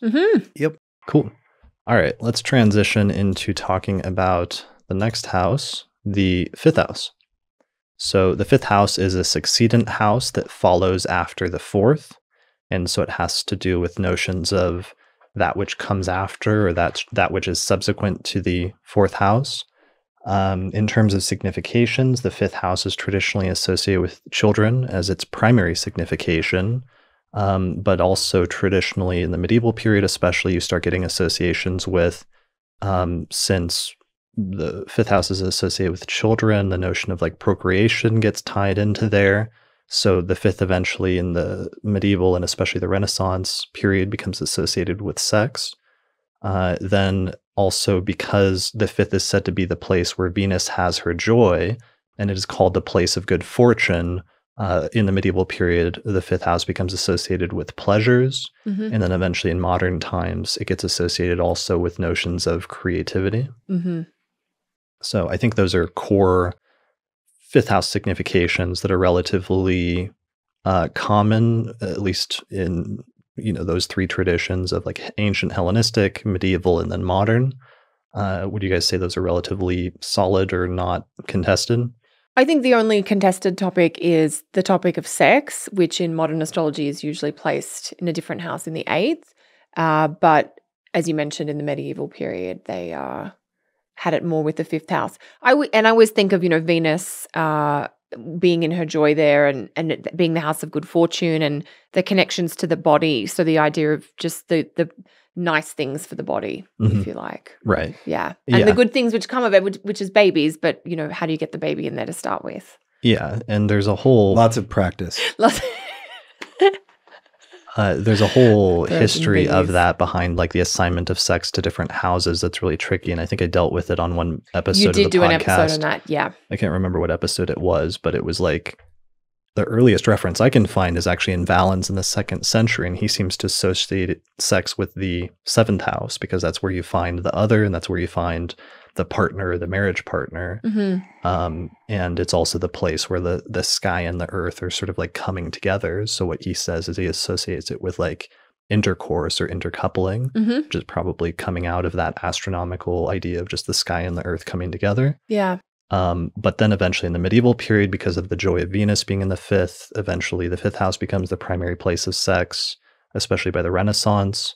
And then eventually in the modern period, due to the sign equals house thing, they start associating Scorpio, which was associated with the genitals, and then they assign through that Scorpio to the 8th house, and then the 8th house becomes the house of sex. So that's usually what most modern astrologers associate it with, but now there's this whole debate amongst modern versus traditional astrologers and whether it should be 5th or 8th. Yeah. But I think other than that, all the other topics I think are pretty consistent for the 5th. Yeah. Yeah. Yeah. I would just say in general with the 5th, there's, how do we put it? It's also associated with luck, right? Yeah. Good fortune. Yeah. I would say that with the 5th that you see, with a strong 5th, you see a person who has a very, a good ability to make things how they want them to be. We call that creative potency. Where you don't see the source of it. It's not like a bank account, right? No. But some people just have an ability to like make things go their way. Yeah. You could say it's a person's mojo or ashe or, it's whatever they're like, they whatever they bring with them to situations where they can, they can create the situation that they want. Yes. Right. We all have some ability to, to bring to situations the imprint of what we desire or how we would like them to go. Yeah. And I would say that that's sort of the fifth house resource. And that, and that creative potency is on display for people who do arts. Yes. But everybody has that. It's just not everybody is acting it out or making things and showing you. In such a big way. It's a very, how should we say, it can be applied in a lot of ways. You see people with strong fifth house stuff, but who work in a corporate environment. They're usually really creative problem solvers. They're like, here's a new way to do this, et cetera, et cetera. I would say creative potency is not a bad way to put whatever that is. We don't have the gift of it. We don't have a good term for that in English. And sometimes it looks like luck. Yeah. Sometimes it looks outside in, but a lot of times it's inside out. Well, and also I think the creativity angle partially comes from like the fifth house normally, traditionally for 2,000 years being the primary house of children, which is like that which you create. It's literally like if you have children is something you create physically, and then you see it go out into the world and like become and live its own life. But then also more metaphorically, artists like creating art and creating something as being a more like metaphorical sort of child in some sense. Yeah, the idea of a legacy of some sort, whether it's Michelangelo's David or Botticelli's, this and that. So it's some kind of legacy, and it is more or less significant. This topic is not relevant for all of us. We're not all meant to leave that type of legacy, but for people who do have those big fifth houses. Yeah, but whatever you make has some impact. That's true. Yeah, even if it's in a smaller way. Yeah, well, it doesn't have to be a thing that you make too. Yeah. You could make an event happen. You can plant ideas. Yeah. Yeah. And even with, like, if you write a book, yeah, you're making it, but then it goes out and it gets interpreted however people interpret it. It has its own, it grows up and it has a life of its own. It goes out into the world. Yeah. I remember Elizabeth Gilbert talking about that when she wrote after the book Eat, Pray, Love just, became this own thing, and she sort of had to reconcile her role in that creative process. And she basically said, my job was just to write the story and then to release it into the world. And what happened to it after that with the movie and the kind of runaway success was its own, like the creative entity. You put life into something and then that life kind of breeds more life into the future, which I guess is like for your children and then grandchildren and things like that too. That's really funny because there's this whole debate with George Lucas, how he created Star Wars, but he never was like happy with certain aspects of it, and it just had to be, get to the deadline and put it out. Yeah. But there were things that he was always not happy with, and despite that, it's like it's released in 1977, and it's like hugely impactful, and tons of millions of fans love it and becomes integrated as parts of their childhood, which they then grow very attached to. And even things that were like almost like mistakes or minor details that were errors or things that were not what he intended, they became part of their like childhood memories and stuff. People loved those features. Right. So what's funny though is like 20 years later, he has the money and the ability to, and he goes back and he starts editing them and like updating the graphics to make them better, like fit modern graphics, and like changing things like whether Han Solo like shot first or whether the bad guy shot first. Greedo, I believe. Right. Greedo shoots first, and the fans are outraged that he would change this creation because there's became this whole debate that's still ongoing for some reason, like 20 years later, about whether in creating that, whether it belongs to the fans or whether he has the right to go back and change his creation after the fact, which he as the creator believes that he does. Yeah. And would then he won't let like the original films be screened anymore because he doesn't like the originals or whatever. Well, you get into the idea of like, well, what does the parent owe the child? Yes. Right. Yeah. Right. And you can see that, or we could see that more recently with the Game of Thrones series and the Game of Thrones books, where everybody's like, come on, George. Yeah. Give it up. Come on, finish it. You owe this series a completion. Right. Yeah. Right. I don't want to talk about that. I'm still recovering from the finale of the TV show. Just very disappointing. Austin just nods in agreement Yeah. and 1,000-yard stare. All right. But yeah, I think the child deserved better. The child. We'll just leave in it. In that situation, the parent had failed the child. Indeed. Yeah. Indeed. I mean, the other topic that is, maybe just to throw this little word in here is that we're talking about children.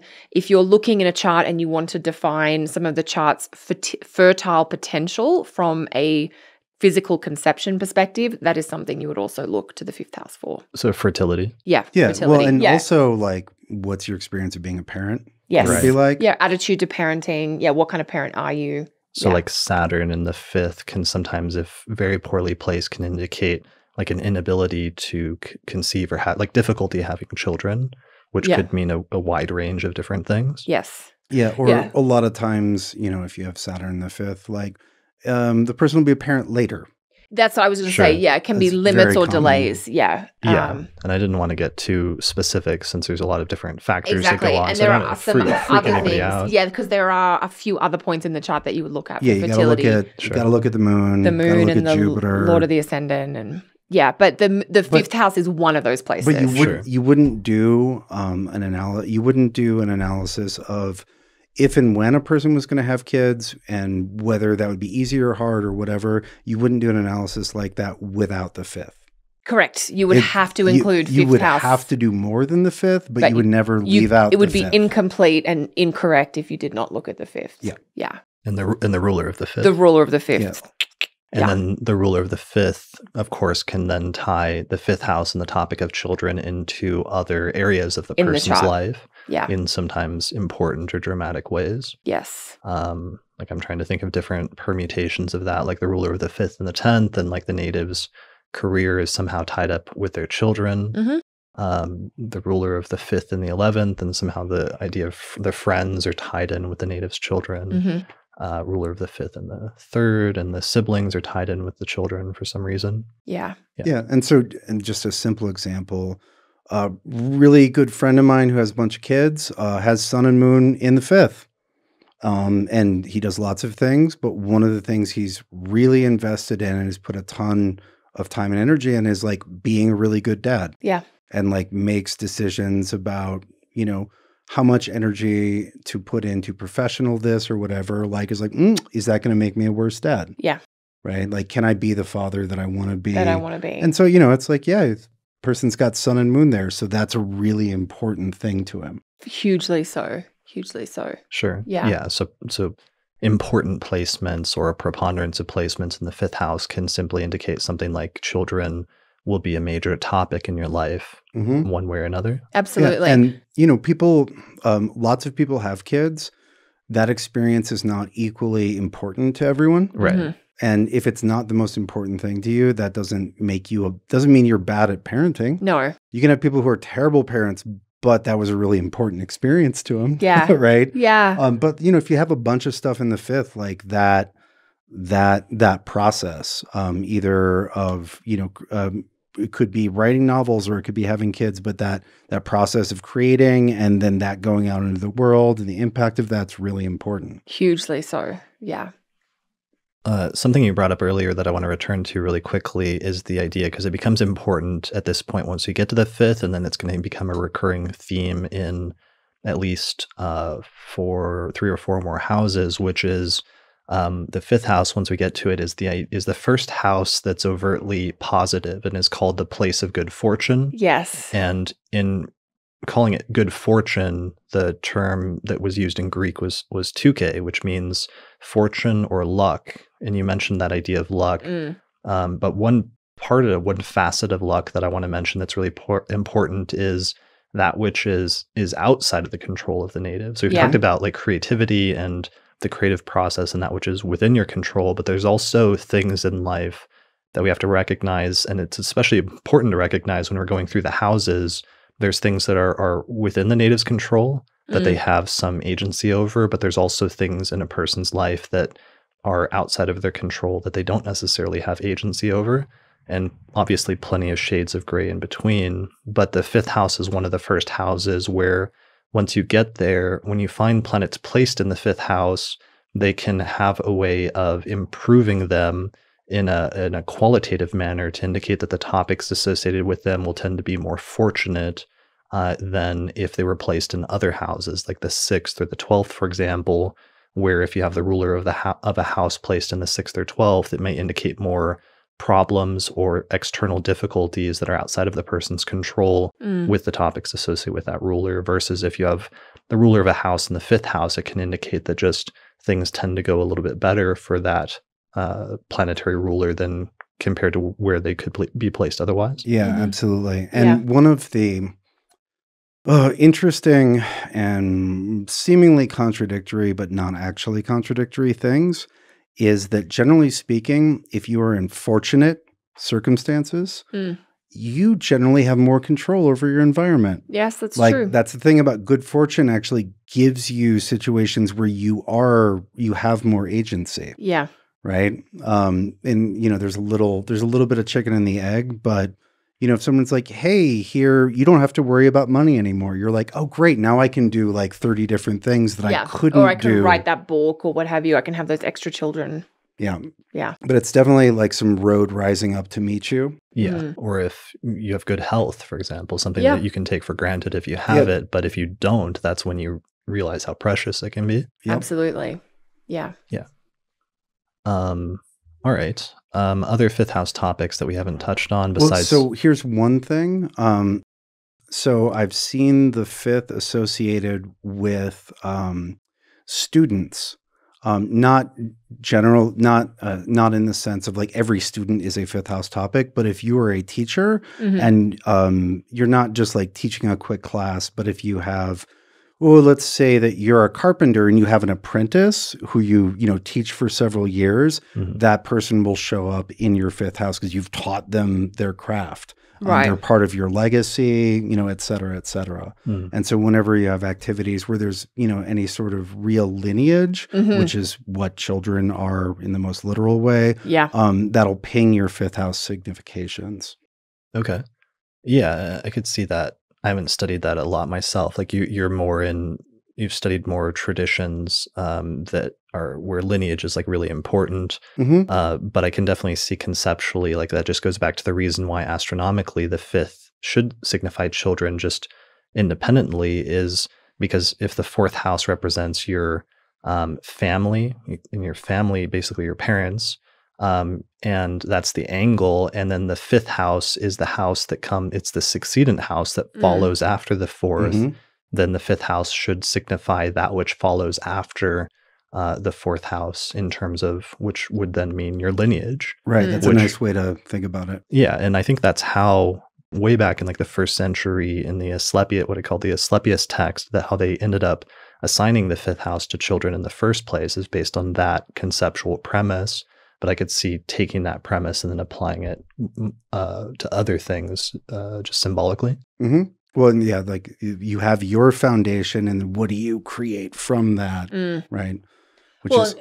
Yeah, I was just going to say the quick connection there too with fortune and fertility or children.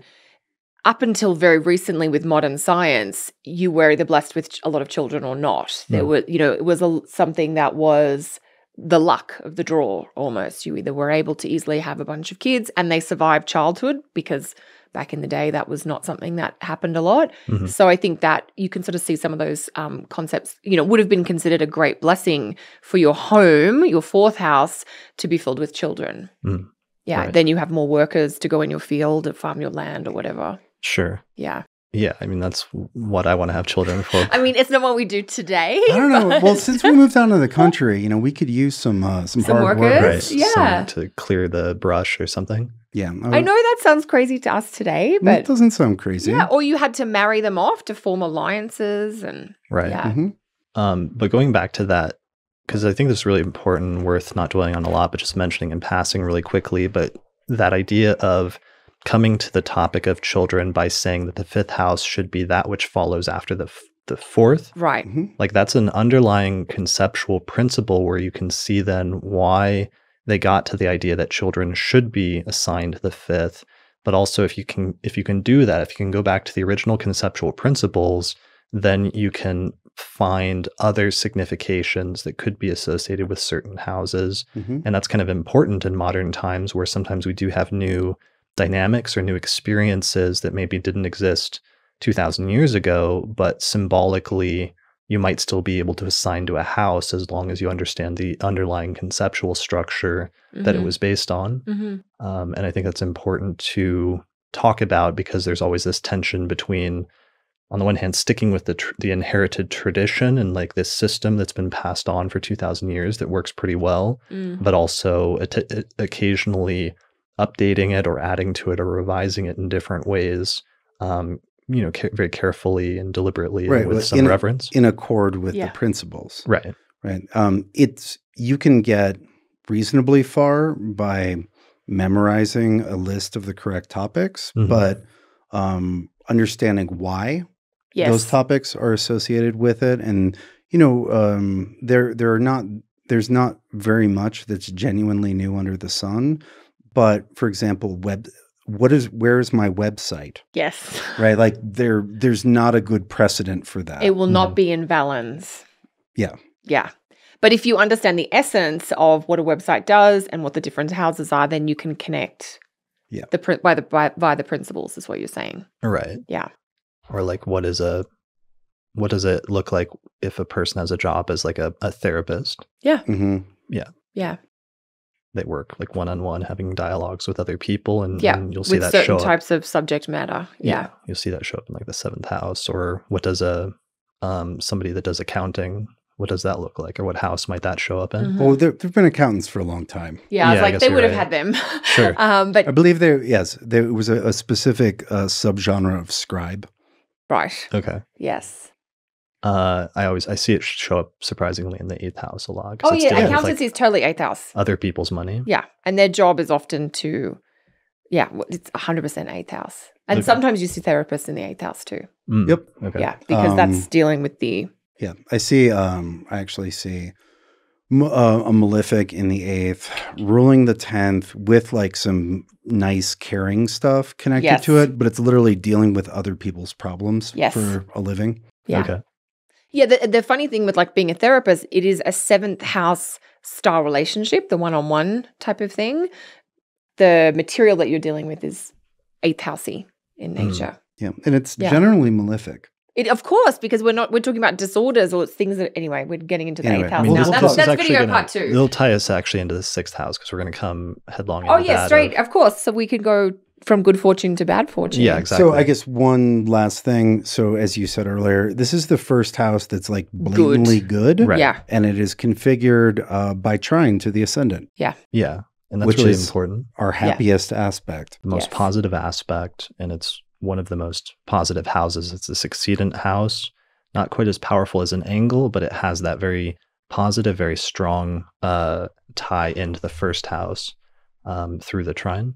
Yeah, and that's I think in all of astrology, it's very important to learn to differentiate powerful from favorable. Mm-hmm. Yes. Sometimes you get both. Sometimes you get one, but not another. The 5th is not as powerful as the 4th, but it is more favorable. Yeah, because we'll start to run into some interesting like power versus favorability or ease dynamics when we get to like the 7th house, which is is an angle, but is opposite to the 1st house, or the 10th house, which is a very powerful angle, but has the superior square over the 1st house. Mm-hmm. Yeah. Well, and I think the succedent thing, just to add this in, the 11th and 5th are often separated and treated differently to the 2nd and the 8th, and that they are in the top half in terms of houses that are more favorable. Right. Whereas the 2nd and 8th, even though they are succedent, then they're usually in the bottom half in terms of the niceness or likability. Because they don't have an aspect to the 1st house. Exactly, yeah. Or a major aspect, which is a sextile, square, trine, opposition, or conjunction. Yeah. Yeah. What were you going to say? Oh, no, I'm good. Okay. All right. Any other 5th house stuff to cover it all? I think we got a lot in there. Yeah. I mean, we can always throw in examples, but we've covered the topics. Yeah. Okay. Then let's move on to what should be our final house, unless you guys want to keep going for the rest of the night. You have to feed us. It is 10:30 at night, and I haven't fed Austin and Kelly all day. We started at 5. Okay. We've obviously had some breaks and stuff in between, but all right. Last house. It's good. Yeah, we're having fun. We are having a good time. So we're getting all these stories in. The 6th house is traditionally in ancient astrology and Hellenistic astrology is known as the place of bad fortune, which contrasts with the 5th house, which is the place of good fortune. The 6th house is said to be the house where Mars rejoices or has its joy. It's a cadent house, so we're back to a cadent house. Like the 3rd house, which is also cadent, except the big difference is that this cadent house does not have an aspect, a major aspect to the ascendant, and therefore it's not just cadent, which is weaker in terms of power and prominence, but also that lack of aspect indicates a lack of support or positive things with relation to the 1st house entity, which in natal astrology is the native. So traditionally, the 6th house is associated with things like illness, injuries, work, and subordinates. And I've updated like some of those a little bit in terms of phraseology in modern times, because there's at least a couple of those that are a little bit different if you read them in like a 1st century text compared to the way that they've either been adapted to modern society or the way where occasionally astrologers will use sort of like euphemisms for certain things to soften it a little bit. But yeah, these are really great words that are relevant. I think you were saying this before, Austin, relevant to our experiences today. Yeah, because like traditionally in ancient 1st century Greco-Roman society, the 6th house was said to be one of the significations was slaves. So that's obviously not relevant now in the like early 21st century for the most part. However, the 6th house does still continue to be relevant in a way, just in a slightly different way for the term I use is subordinates. Like if you're somebody that owns a business, those who work under you, who are sort of subordinate to you, often do show up in the 6th house. Do you guys have any... I believe the polite term is employee. Yeah. Employee. Oh, yeah, employees. Okay, staff. not subordinates. So you don't use subordinate for...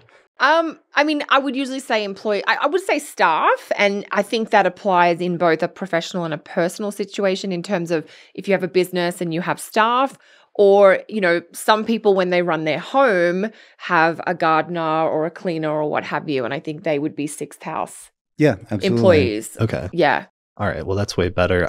Part of the reason I use subordinate is because I think that's also how they got to assigning animals and pets to the 6th house. Yes. Because it's like this, if the 7th house is, if the 1st house is you, the 7th house is the other or like partnership, the person that you are on a sort of equal footing with. The 6th, which is below and declining from the 7th, is those who are you're in some sort of partnership with, but are in a role that is subordinate to you, that is not necessarily on an equal footing. There is a power dynamic where these people, if there was a hierarchy or an organization chart, you would be at a higher up place. Sure. Than the individuals represented by that, I think. Is how I would describe it. Sure. Yeah. All right. So employees, how does that come up? What does that actually mean? Well, if you have staff, like I know people who own businesses who have staff. Right. And some of them have unfortunate 6th house and they have crazy staffing problems. It's a horrible time trying to get people to stay or people to do a good job. Yeah, or people are always bringing drama into the office.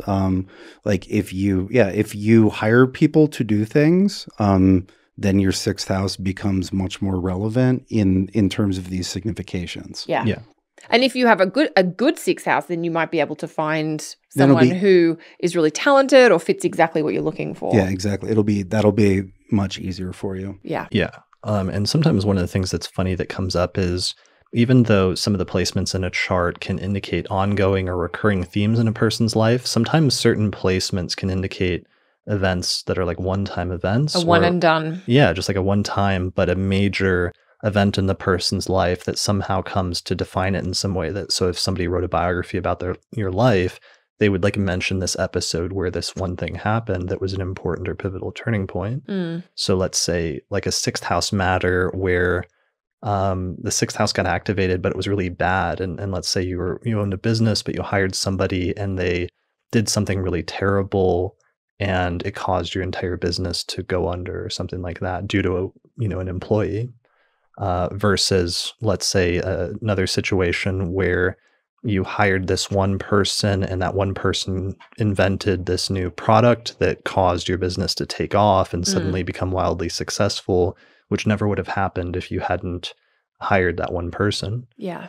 So they can be like one-time situations, but they can really change the course of your life in some instances. And it's important to keep that in mind, because I think sometimes people, when they're going through the houses and they're trying to think about whether that matches with their life, can get distracted by saying, well, this isn't a continual thing. I've only just had this one event, but that's not something that always occurs all the time in my life. Yeah. As far as what is most consistently relevant with the sixth, health. I was going to say, yeah, we have that's the whole idea, at least a big part of how I understand it, is the bad fortune is that it is considered bad fortune if you have a health condition or if you have a health problem. And, depending on your access to health services and health providers, you can manage or even overcome. But depending on the condition, it may not be an overcomable condition. It may be something that you live with. Yeah. And we talked about this a little bit already with the first house, which represents both the body and physical constitution as well as the mind or the character. But it really comes up in the sixth house, because traditionally they would really talk about like illness as well as injury as being major sixth house topics. But definitely in the modern times, in the 20th and 21st century, the scope of the sixth house has been expanded, not just to talk about things that are negative, but also ways in which health can be maintained, or in which like illnesses or injuries can be treated in constructive ways. Yeah, but it's always the positive sixth house stuff is a response to negative things. Negative. It's like, oh, I've got weak lungs, I should do lung exercises, right? Or like, oh, I've got bad knees, I should make sure to to loosen up my knees before I do stuff. Right. I see the sixth as the sixth can also be very bad for money. It's those, you get sixth house transit, your faucet breaks, the cars, whatever.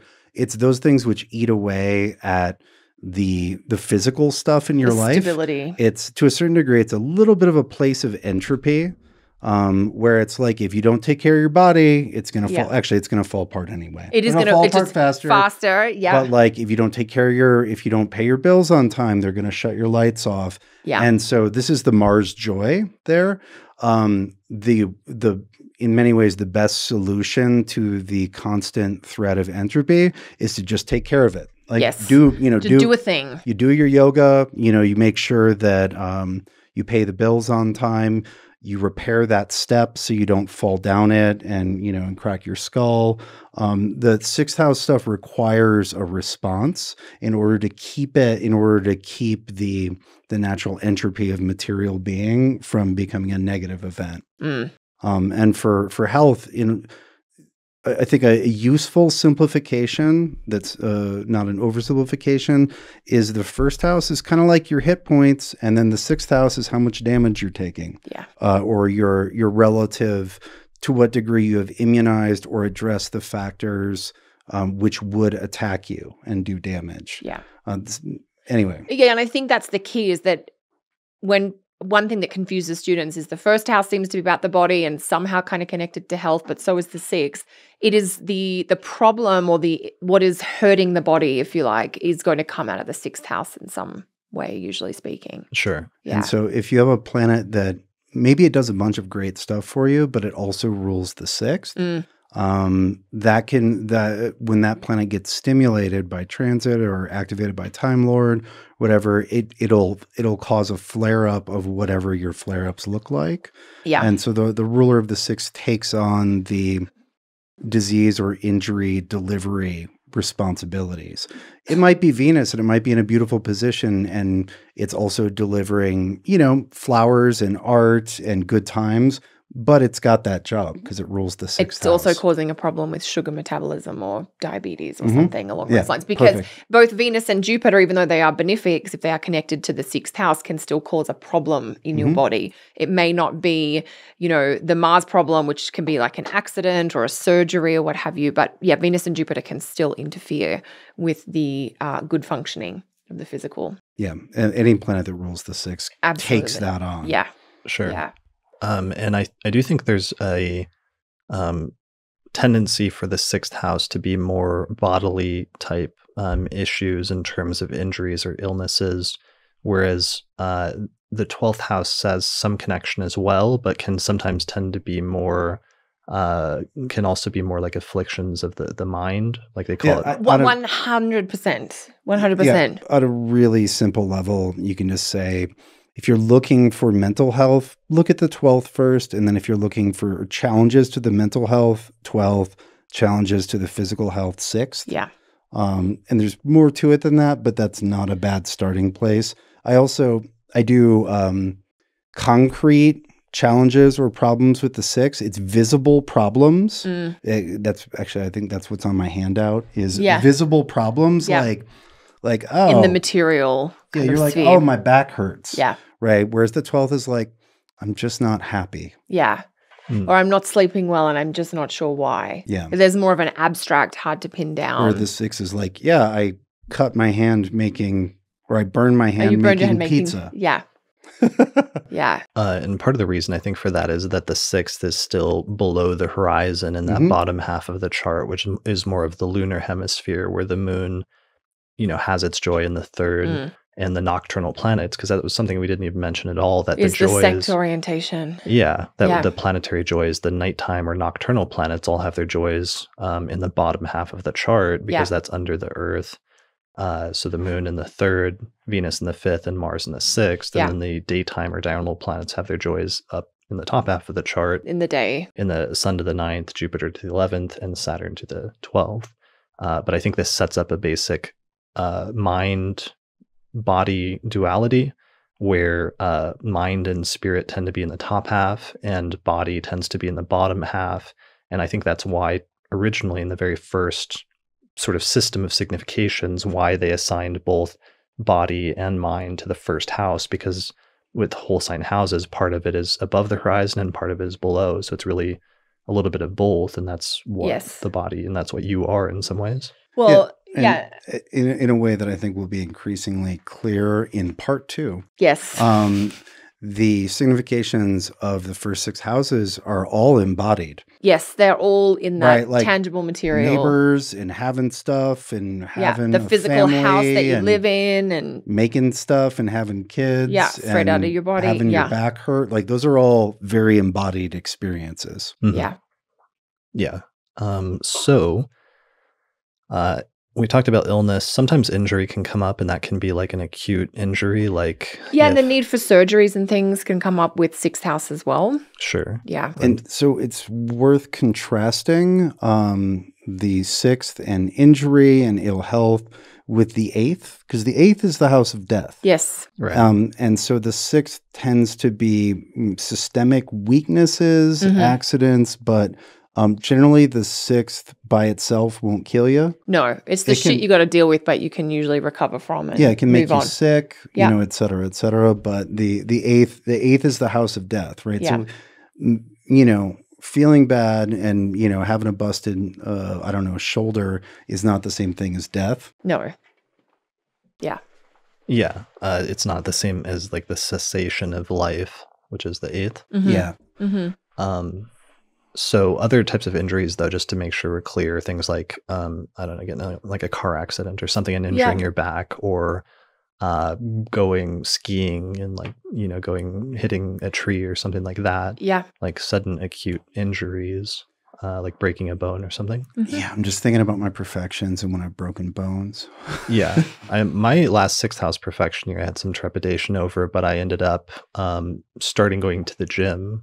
Kind of actually for the first time since like high school, but it was more of a productive, it didn't happen because I was trying to go out of my way to do it in terms of like, oh, it's 6th house, so I better focus on that. It was more just like, it was time to start getting older. I need to start like maintaining my body and warding off some of those long-term difficulties if I'm not taking care of my health. Yeah. And that's the proactive Mars in its joy. Yeah. Side The prevention is better than the cure. If you have, a lot of these problems, even if, there are chronic conditions that don't have a quick answer or may not even have an answer, but there's still What do you do to minimize the difficulties? Yes. Like, if you think about like getting sick, right? There's the like treating the cold or the flu once you have it, but then it's like, why did you get sick? You're like, well, I was kind of eating like shit and drinking too much. Like there's the like keeping the immune system strong is both a literal thing that's concerned with proactive 6th house stuff, as well as a good metaphor for the other difficulties. If we're talking about because the 6th, if the 6th is related in any way with financial indicators, it can be sickness of, of one's financial health, which is one's body on a different level. And, like paying your bills on time, keeping books, et cetera, as a way to like keep that healthy. Yeah. Yeah, and the only other thing, we've talked a lot about the health and the illness, but it may not just be you being unwell if you have some strong 6th house indications in your chart. It may be that you work in a health or a medical related field. I was just going to say that. That's like my favorite client chart example that I use in my book. Yeah. It's like it's the ruler of the 1st and the 10th, and it's placed in the 6th, and it's like a benefic, and it's also bona fide. It's like the most well-placed planet in the 6th, ruling both career and the ascendant, and the person is a doctor that focuses on like patient care and things like that. So they're working in a context of like people who are sick, but it's not otherwise primarily manifesting as the native being sick themselves. It's them helping and acting as the benefic. Yeah. Well, and, being really interested in sickness, right? Yes. And therefore health. Yes. Yeah, so that's, I think, an important thing to note. Yeah, people who work in the medical or the health field in some capacity. Yeah, so that can definitely come up when you're talking about the 6th house. And then the other more positive side of the 6th house we have to talk about that's become more prominent, I think, in modern times, but I think is definitely relevant, is the idea of the 6th house having to do with work. Yes. Is that something you guys subscribe to? Yeah, absolutely. And I think it's a little bit to do with the Mars piece of like, just do something. Mm-hmm. But it's sort of the distinction as it was first explained to me is like Mars is sort of, not Mars, sorry, the 6th house is like what we have to do, all day, every day kind of thing. It's almost like what you need to do that can potentially feed the career, the 10th. I think of the old Chris Rock bit about jobs and careers. Yeah. Oh, yeah, that's a good. Career being 10th and just like labor, a job being the 6th. Yeah. Where it's like, he's like, not everybody has a career. That's very true. Like everybody's got to work. Everybody's got a job of some kind. Yeah. Yeah. And this does set up kind of a triad or a triangle, which is one of the things I do think is kind of, although it's overemphasized, it's still useful in modern astrology, where they will talk about the 2nd house being your income, the 6th house being work, and the 10th house being career. Mm-hmm. And sometimes the interaction between those 3 houses or their rulers, all relating to the overall picture, or all being relevant in terms of if you're talking about a person's career in general. Yeah, and that I think is something that may be worth being really clear for people too, is that when we say, when it is said that the 6th house is one of the more difficult houses or problematic houses, that is from the perspective or the point of view of the 1st house in the chart. But a planet in the 6th house will be making some kind of triangle to the 10th and could potentially be in aspect to the midheaven degree itself. Yeah. Which is like, well, what do I do with this planet? Just take it to your job or use it in your work in some capacity, and you can get something out of that planet that otherwise might look bad or like it's in a bad place, if that makes sense. Well, and that's the primary instances that I see where a person is able to have a 6th house planet that works out relatively well, is if it is mitigated by being in the 6th, but having a close aspect within 3 degrees to the degree of the midheaven, or to a planet that's in the 10th house. That's something that's mentioned in like some of the Hellenistic texts, like Paulus Alexandrinus in the 4th or 5th century, that I've seen consistently work over and over again in practice, that when a planet's in a difficult house, as long as it's configured to an angle or an angular planet, you'll tend to see, even though there may still be problems, a more positive manifestation overall than there might be otherwise. Yeah. Mm-hmm. Yeah, it'll put it to good use. Exactly. It's put to good use. But just back to general cadency, planets in the 6th have to deal with a bunch of shit. I was going to say, you're They're problem like, solving. my back hurts, or I got to do all this to keep my back from hurting. I got to do all that before I actually even start work. Yeah. And then, I got to go, or, like going, like, I don't know, I think of, when I worked at a fast food restaurant when I was a teenager, like I'd put all that work in, and it's not like I was building a career. No. That's something you get with cadency sometimes, where you spend energy just to maintain neutral. Yeah. And so that, you did all that work and you have none of the energy left over, and you just continue to be able to have food and shelter. Yeah. You're kind of treading water in that sense. I think that's one of the primary signification or underlying conceptual meanings of cadent houses is dissipation of energy. Yeah, and I'm trying to emphasize that. Mm-hmm. Well, and because they're just planets in the sixth, for example. It's tiring to be in the sixth. It's very tiring. There's a lot to do. Well, and you see that with planets transiting through the sixth, is that people all of a sudden are putting out more effort in terms of their everyday life. They might be asked to work on another project at work, or there's something going on with their family or with children or something, and their daily kind of, tasks or responsibilities is just more, but you don't get the reward for it. Yeah. It's like, do this extra work, but nobody's giving you more money or benefits or anything. Well, You've just got to do the extra. Being sick. Yeah. If it's more than just a flu, right? If there's a chronic condition, you have to do all this research, and you see these different doctors, and you try You've got to take the medication or the supplement. It's a lot of work to try to just get back up to neutral. Yeah. Right? Your reward is not being sick. Yes. Yeah. Yeah. All right. So we've covered illness, injury, work, subordinates, or employees. Even though it's a weird signification, I do think pets occasionally do come up in the sixth house. Yeah, I can't believe we didn't say them. Yeah. That's not controversial? Not controversial. No, I don't think so. I've seen it repeatedly. Okay. When people have issues with their pets, when they get pets, when they have pets that are going to die. When pets are super important in the person's life. 100%. When everyone says your cats live at the Kitty Cat Hilton. I have a funny example about that of this millionaire or billionaire heiress who had a dog, and she would feed the dog. She had the ruler of the sixth and the second, and she would just shower the dog with valuable goods and dress it with gold chains or gold silk. And the dog doesn't care. Yeah, well, I mean, it did, because when she died, Saturn went over the ruler of the sixth. And in the paper, it said that the dog went from eating caviar each day to being put on a diet of eating Alpo or something like dog food. Regular dog food. And that was literally, so that was a funny, but that might illustrate a broader point, weirdly, even though you don't think it should, which is that was a Saturn transit over the ruler of her sixth house at the time. And it was describing an experience that this other entity in her life was having, which was the dog was experiencing that. And even though that's a weird example, you will see that happen sometimes, where sometimes a transit in your chart over a house or over the ruler of a house will describe something that's happening in the life of somebody around you, but may not necessarily be affecting your life directly, but it is affecting theirs, and it's being reflected for some weird reason in their chart. Yeah. By association. Yeah. But no, pets for sure. Okay. Not controversial. I don't think so. Yeah, we've been talking about getting another cat since Jupiter's been in my sixth. Okay. Yeah. Oh yeah. Yeah. And when I've had Jupiter transit through my sixth, the cats are all going to the vet and having all these very costly things done. And Jupiter's there normally, so we usually do whatever they need. They get very spoiled. All right. A lot of energy. Is that it for the sixth house? Are there anything Austin else will that report back if he gets You know another what's funny cat. is since we've started talking about the sixth, my back has started hurting. Yeah. Invoking it.